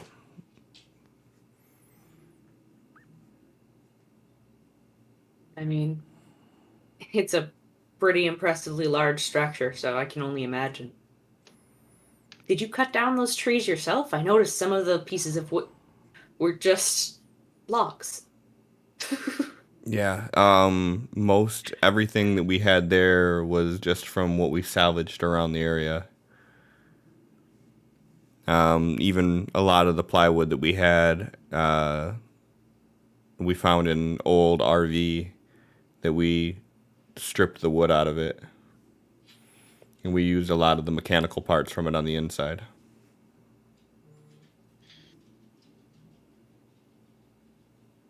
I mean, that's good. That's fascinating. Glad you were able to be so resourceful about it all. I miss that. Living off the land. I mean, it's kind of what we do now. Not as much as I grew up with. Well, if we can get a house in New Eden, feel free to move into our old one. I don't think our boss would like that. Squatters' rights. What is rights? Yeah, Move in there and say, hey, until you give us a new place. Compensate me. Bitch. Yeah, I don't know I- how much I don't know how much grit squatter rights are gonna get you around here. Yeah, they do have Probably not. AKs. Squatter rights to get your house burned down with you in it. I don't think they'd burn it down with it being attached to the pylon, but they might shoot it full of bullets. Honestly, there's 60 feet of steel above even our highest floor. If they burned it down, they could probably do it without damaging anything above it. Fair. Also, I don't think I'd want to live out here anyway. It's kind of like there's a lot of monsters, and I'd rather be in the big city. I don't. Yeah, that's honestly, even if this hadn't gone well, I'd still would have recommended you guys move into the city just because it's not safe out here. Yeah, I mean, big cities aren't much safer in some areas. It's true. I mean, they usually have at least a few people who'll run slower than you. That's true. When you have to look out for 15 people, though, That's you got to be both the fastest and the slowest. I say that, then I end up running back for people anyway, so it's not like.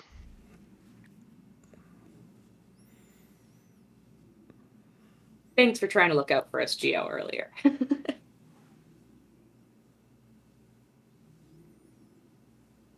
On our way to see you, there was an incident with a monster coming after us, and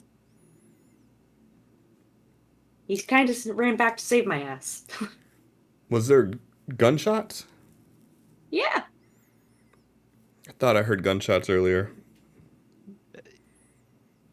Yeah, that was me.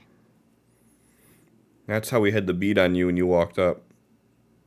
I thought I heard shots coming from that direction, and we were on the watch from the western front. I wasn't exactly trying to hide, though. The point was to be seen before I approached. I wasn't trying to scare anyone. No, I can appreciate that. But had there not been gunshots, we may not have seen you at all. I planned on making my presence known before I was on top of the gate.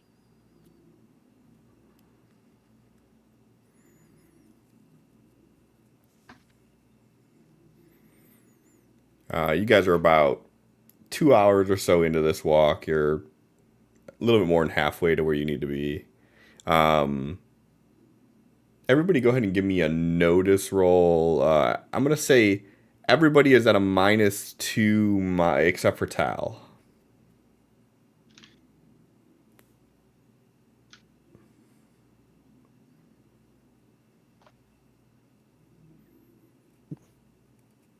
We get it. Pro sees all. Oh, I failed. I forgot the neg too.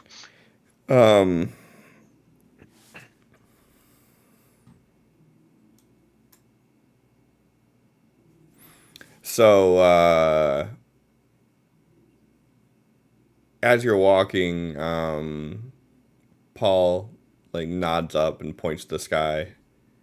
He's like, "We need to hurry." And you guys all see like these storm clouds that are forming. Um, Tal, um, Crow, give me a common knowledge roll. I think I know what this is. So Tal and Crow, you both notice the way these clouds are forming and moving, that this isn't a regular storm that's brewing. That you guys are about to get caught up in the middle of an essence storm.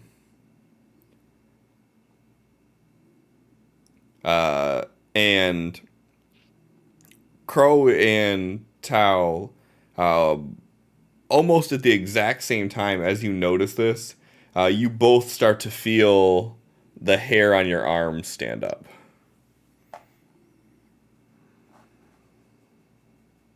Um.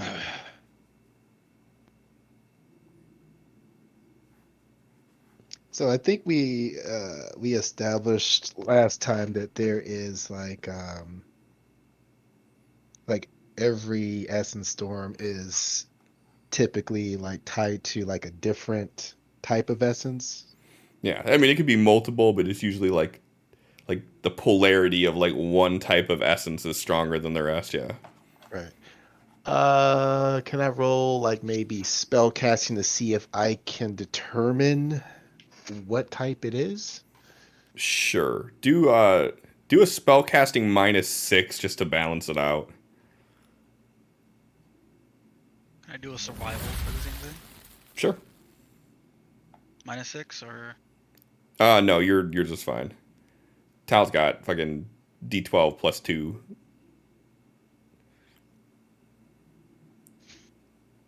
12 plus D12 plus 3, sorry. So so I would say that neither one of you can tell from this distance what type it is yet. But if you're keeping your attention focused on it, that you'd both probably be able to tell before it actually falls on you guys. But from this distance, it's really hard to see.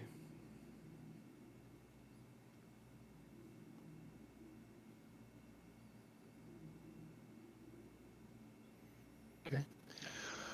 I would just say, yeah, he's right. We should move fast. could get dangerous. With a serious face and a nod, pressing forward.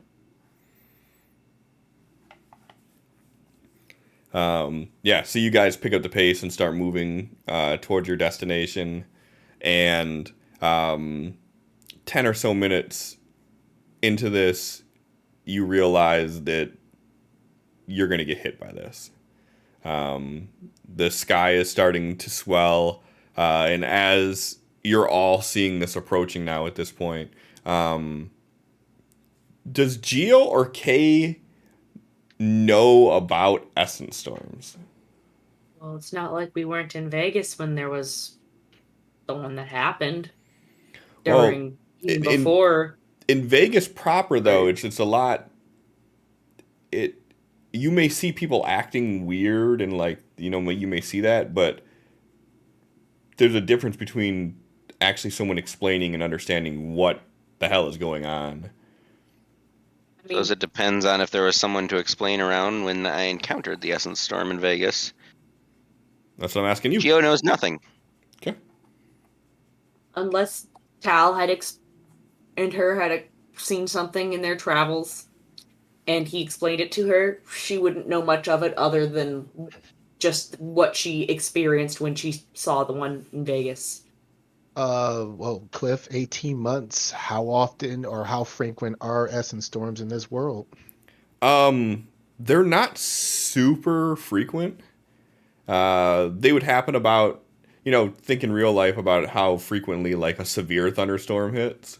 Right. It would be like that. So probably on that same level. So, in 18 months, you probably seen one or two in 18 months. But whether or not you were able to take shelter and keep Kay out of it would be kind of the factor of if she understands the true nature of it all. Yeah, then he would have definitely explained, why this is dangerous and So everybody except for uh, Geo understands what's about to happen right here. So I would say that it's probably safe to assume that everybody thinks everybody knows what's about to happen here. Except So Geo. to someone uninitiated, what does it I can't remember exactly what an essence storm looks like. Does it just look like a normal storm or? Um, it depends on which polarity it switches to. So it mostly looks like a regular storm, except you may see like when it first kicks off or like in the distance, you may notice like lightning, like green lightning. Okay. You might notice something just looks off about it. The clouds themselves almost have like an iridescent shimmer to it, like the essence. Can we have that rainbow aurora borealis thing signify it was starting? The first one did. Not all of them have it though. That would be almost the equivalent of like how a rainbow would show. So it can show that way, but it doesn't always. So like there I- could be signs that something is going on, but most people Geo pick up failed on his it by notice, that. so he didn't. Yeah, Geo failed his notice, so he's not noticing any of those signs anyway. I just was wondering if there's any obviously different, or if it looked enough like a normal storm that he wouldn't comment on it. Well, so I think that when they first noticed it and said we need to get going, like they said that out loud and pointed to the clouds forming and whatnot, so that probably would tip you off towards it. Yeah, But I got that point. upon I was just trying initial, to it see would if there's just look anything. regular. Yeah.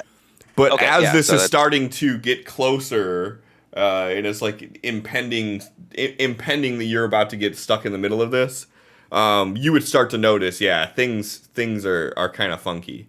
We're And like an hour actually, and a half away, right? what's that? We're like an hour and a half away from. You're like 2.5 hours away at this point. Okay. You're about 70% of the way to the pylon. But let's have some fun here. Seems how you're the uninitiated on this one, Geo. Give me 2d12. Sure.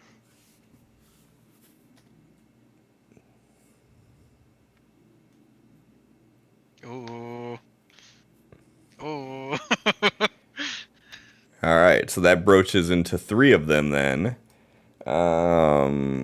Do do do do do do do do do.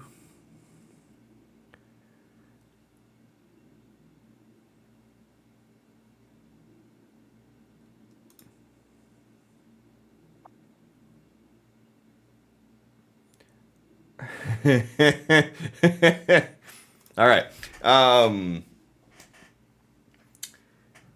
Does anybody have any sort of essence that relates to nature?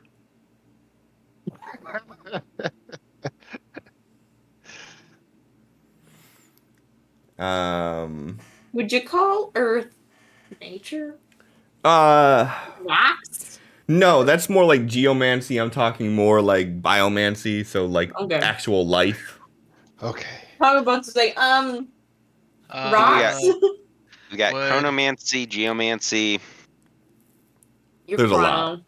Yeah. Would you could make an argument for mine? I think. Okay. and we don't have anybody that has any thermomancy. But your third one that you got rolled on here is one that we don't really talk about much here. Everybody go ahead and give me your spellcasting equivalent roll.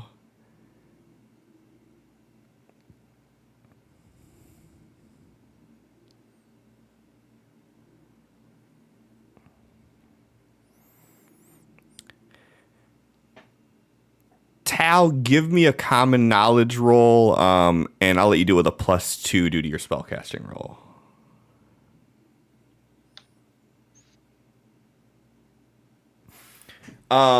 So as this starts setting in, you guys are starting to feel the shift of essence change. You all feel it almost like when the electromagnetic charges in the air change after a storm or whatnot. You're starting to feel it that way, and you all pick up on these different things that are going on. So biomancy and thermomancy, you're picking up on. So you're feeling the air around you getting warmer. You're starting to feel your life essence kind of swell. Like you start feeling like this increase in life essence. And you start noticing the way the plants and whatnot are reacting. And the plants that you're walking by are almost like reacting as you're walking by them, like they're watching you walk by, sort of. And Tal, you get this really hollow feeling in your chest, and Tal doesn't know what this is called, but he's heard of the effects of this, which is xenomancy, which is literally just strange shit happening. The things that are created as a byproduct of magic, so not things that are directly created by magic, but due to the byproduct of magic, are referred to as xenomancy, which are just, it's the most unpredictable, like, chaotic form of essence. And you start to feel that feeling in your chest, and you know that's what this is. But you're the only person who knows what this is, and it has to do with the academic training piece of it. But yeah, so those are the three that are in form right now, as far as in full-fledged. So Crow, we'll say the biomancy for you, I guess. Go ahead and give me a spirit roll.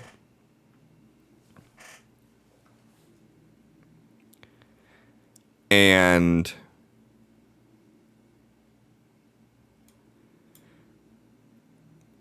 what the fuck are you doing over there? Did that work?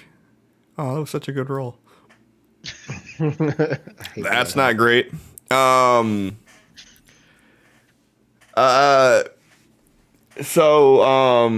you guys start to notice a change in Paul's behavior. And he's like, you see him like looking around, like trying to find shelter, trying to get out of this.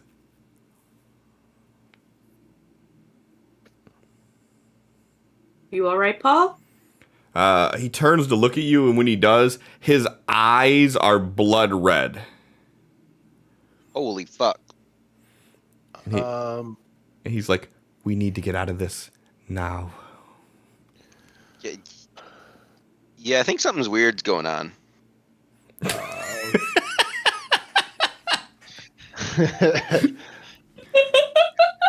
Okay, does Paul seem to be the only person that is being affected so far? He's the only one showing any signs right now. Yep.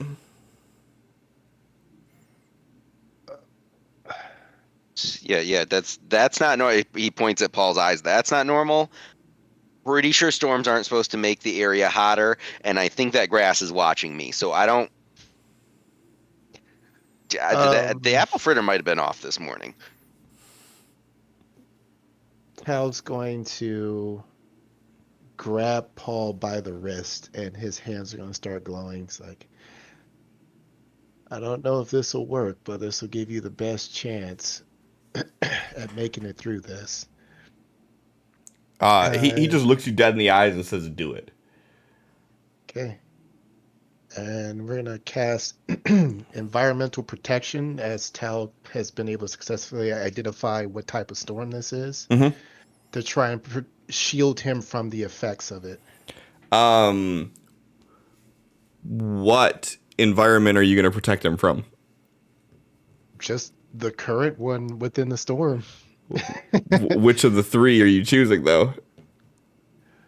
I mean, it just says okay. So just like what element of the storm? Yeah, because there's three distinct things that you've identified here. So, Okay, so he would know that that's how it works. He would ask as he's about to cast. He says, And what sort of essence are you able to tap into? And you have to be honest. he looks at you and he says, "I thought it was blood."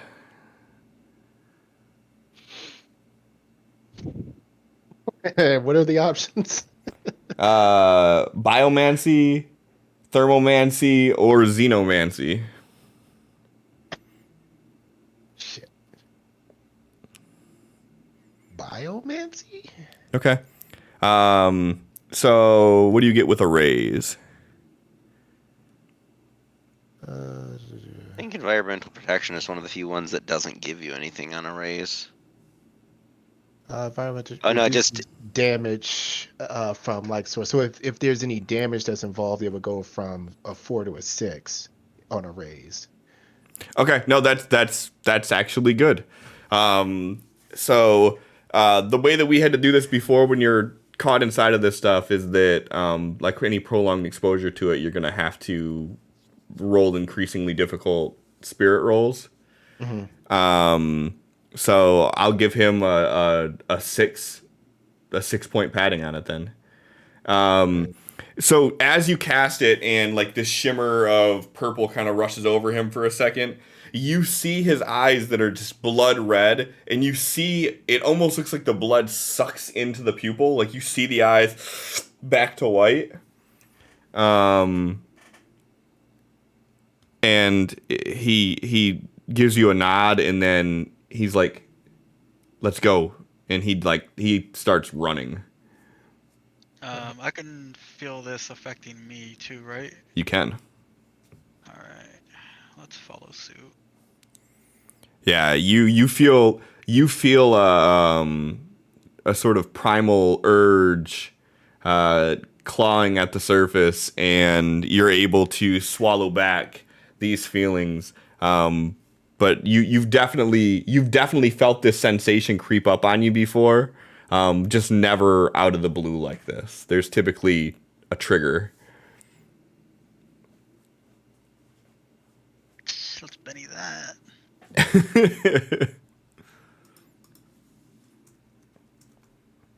Okay. Okay. So that would give you a 4-point protection then. I'd like to put a speed on everyone. Sure. If I can. You can try. I sure fucking can. All Did right. the thing. So that's for speed slot, that's 2 in general, then 1 for each additional. That's 1, 2, 3, 4 more. So that is 6. Math is hard.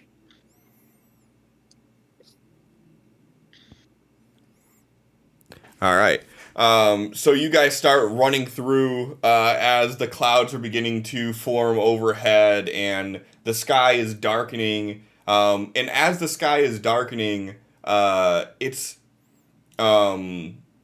almost like a strange, like, you know how when it's a real bad storm, the sky turns almost like a green?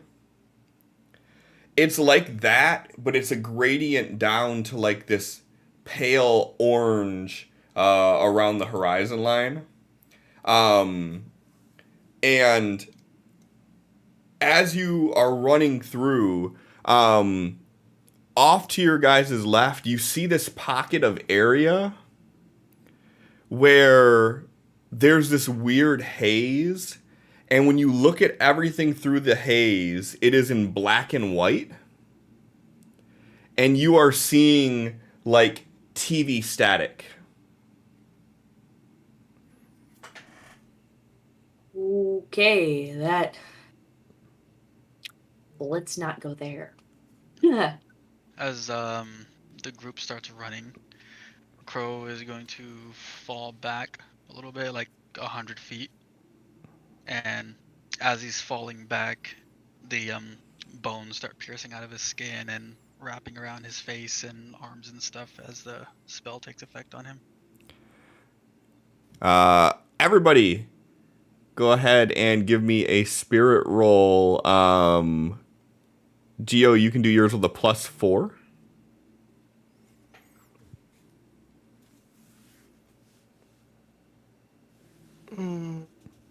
Let's try and do better. So yours will be a 6 then, Crow. Okay.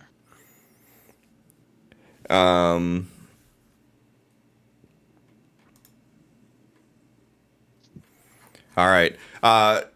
So as you guys are moving through, you all are starting to feel the effects of this, and you're starting to feel your essence in overdrive. Kay, just from running, you're starting to see like the earth swirling around your feet, even without you casting anything.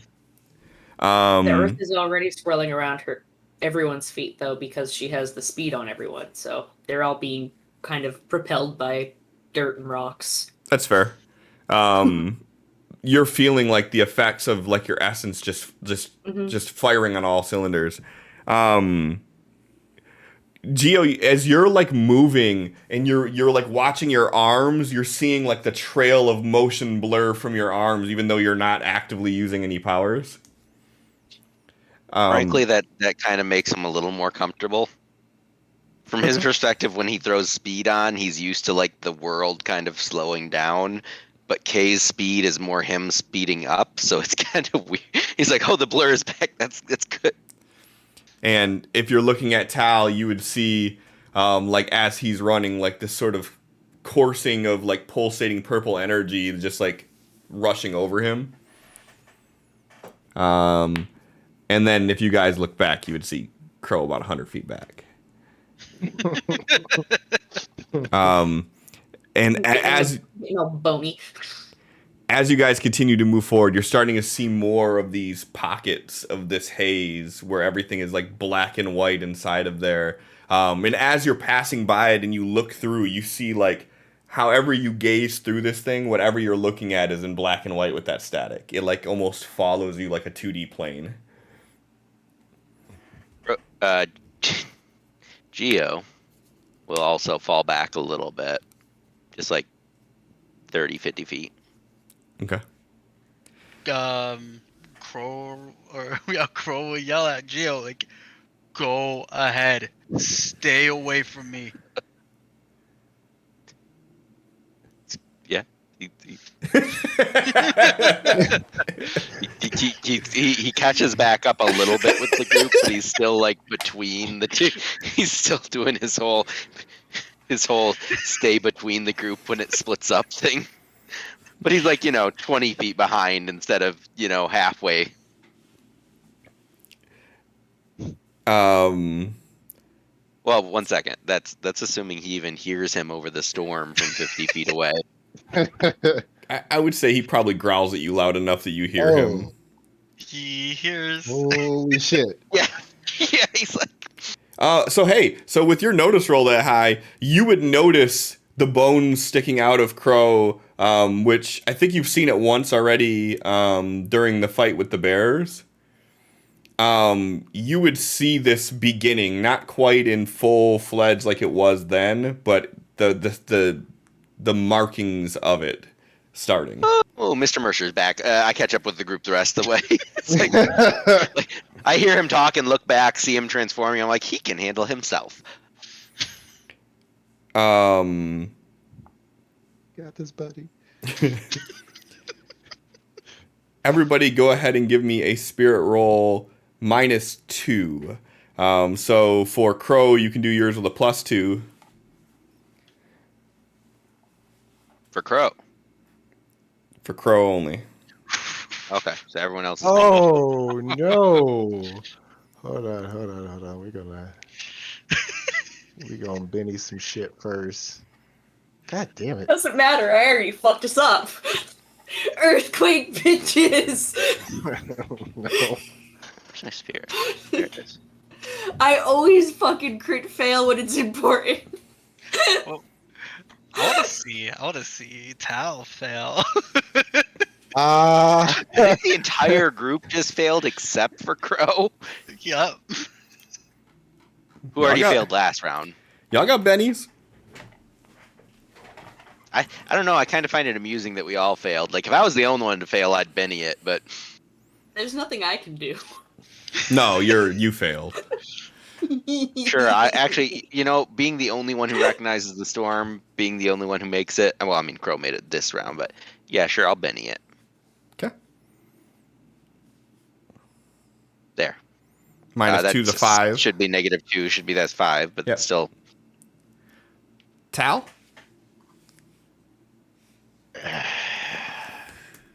We got more of these to roll, don't we?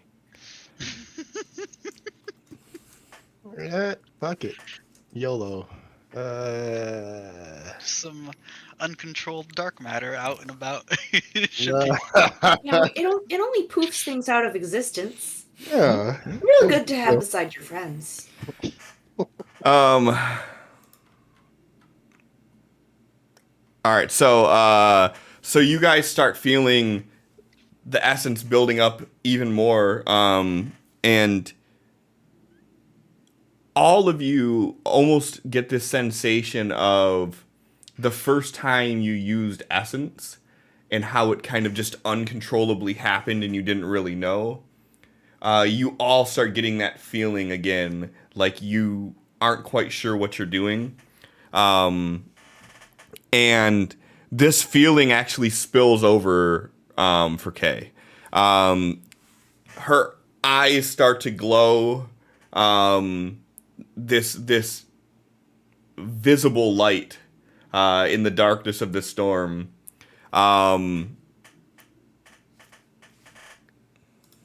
And 1, 2, 3, 4, 5, 6, 7, 8.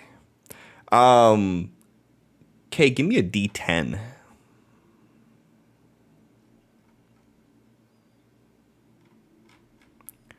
One, two. So you guys start seeing her eyes glow, and then you start feeling like the rumbling of the ground. As each step you take, you start feeling the earth begin to bite you back.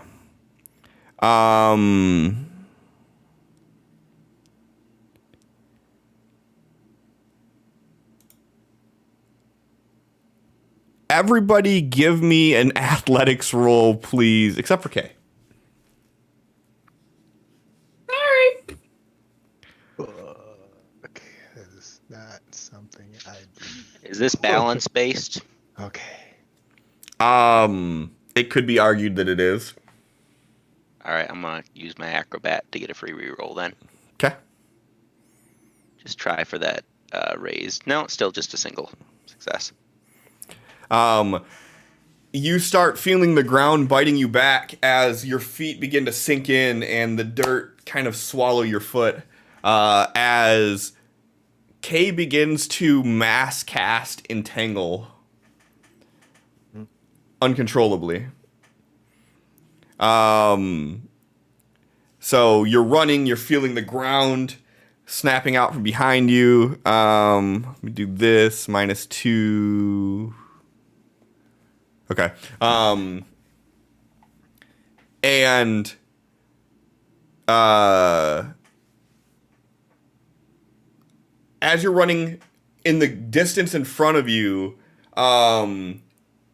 you start to see sand kick up in the air. And from the sand, you see this sentinel form about 50 feet in front of you. As you guys are stopping yourselves from running, this thing comes moving for you, and it walks through one of those hazy patches, and you see the sand of its skin begin to crystallize, and you see it turn into this stone facade, and it begins to blacken into this giant obsidian creature. And as it steps out from this haze, you see the glint of this obsidian sentinel standing in front of you. And that's where we're going to end it at for the night. Great!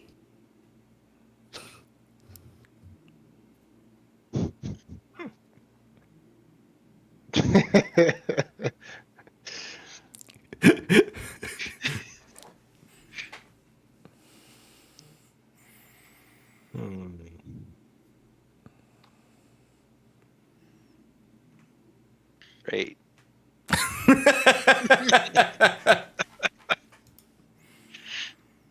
It's fine. You guys are just going to fight a essence infected sentinel in the middle of an essence storm. Wow. Overloading. While one of you is overloading. And I'm keeping my distance. You got this. Anybody got a military Humvee laying around? Look, we need to find a second sentinel and walk it through a second TV white noise fuzz thingy, and then we can throw one against the other and break them both. I like it. I think this is a terrible idea. We should not involve a second one. It's fine. What's the worst that could happen? We get the second one, and then we play the love interest card. But the love interest card is only for the person who plays it, isn't it? Can we pass it to the other sentinel? Yeah, I want to give this card to the DM. Exactly. I'm like, oh, thank you. I'm not going to use it, though. Boo. Wait, if I play love interest on the sentinel that's interested in Kay, does it become interested in me instead? By lore, no. But, I'm willing, if you're willing to give me... My rule of GMing is that I rarely ever say no. Well, I don't have love interest anyway, so. I just need... Well, you can't play it now anyways because the game's over. But I rarely ever say no. If you can give me a valid reason that makes sense, I'll roll with it. Geo's just inside, bitch. My name is Geo, so the creature made of a geode can obviously fall in love with me. Oh, I But see. it's monogamous, so... Aw. Well, it hasn't married Kay yet. She's not attached yet. It can still attach itself. It's also hyper-fixated. That's all right. Hyperfixates don't always last forever. Well, no, it won't last forever. It'll just last until Kay's a husk. It's okay. Person who's been Chase. printed on and overloading. Oh, God. It chases after K, but looks at Geo and winks. Yeah. You're next. I got you, boo-boo. I want her, but I love you. It's complicated. This means nothing. It just ends up following me with puppy dog eyes, occasionally eating someone whenever it finishes with the last Anybody person. you get attracted to, it just eats them. It's the jealous ex-girlfriend. Oh, shit. It's still a form of love, I guess. Shit. Yeah. So we'll find out how all that plays out next week. Hopefully. Like, Yeah, hopefully next week, maybe next month. Yeah. And then get that out in the world. so what do we got? We got 3 more weeks of Wednesdays. Yes. 3 more weeks of Wednesdays, and then on September 15th, I think it'll be the first Thursday, right? Sounds right. Okay. So, 3 more weeks, the 24th, the 31st, and the 7th of September will be on Wednesdays at 8. And then starting the week of the 11th, we will be moving to Thursdays again, still at 8 p.m. So Thursday the 15th will be our first Thursday. And then we will continue that cadence going forward until someone's schedule dictates we have to switch it again. I mean, if the 7th is when we're stopping Wednesdays, then shouldn't our first Thursday be the 8th? Well, no, because the schedule change doesn't take place until the next week. Otherwise, I mean, if you want to, I'm game for it. I'll do this shit every night. I'll have to slow down your guys' advancement schedules, but No, that's faster advancements. I mean, More games and faster advancements. You would get legendary time. You would get faster advancements, but not as frequent. It wouldn't be every session. Like every week. Yeah, you'd probably get like 1 a week. Say 1 every 4 days, and then that way it's technically a faster schedule than once a week. After 5 weeks, you would actually have more than you would have.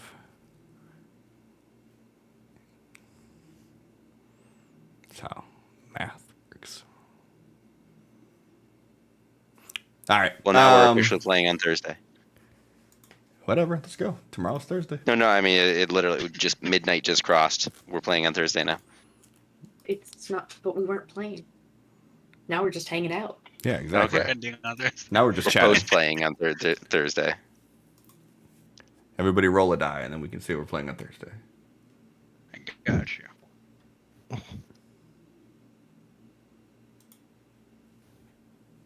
As the guards were like leading you around the corner.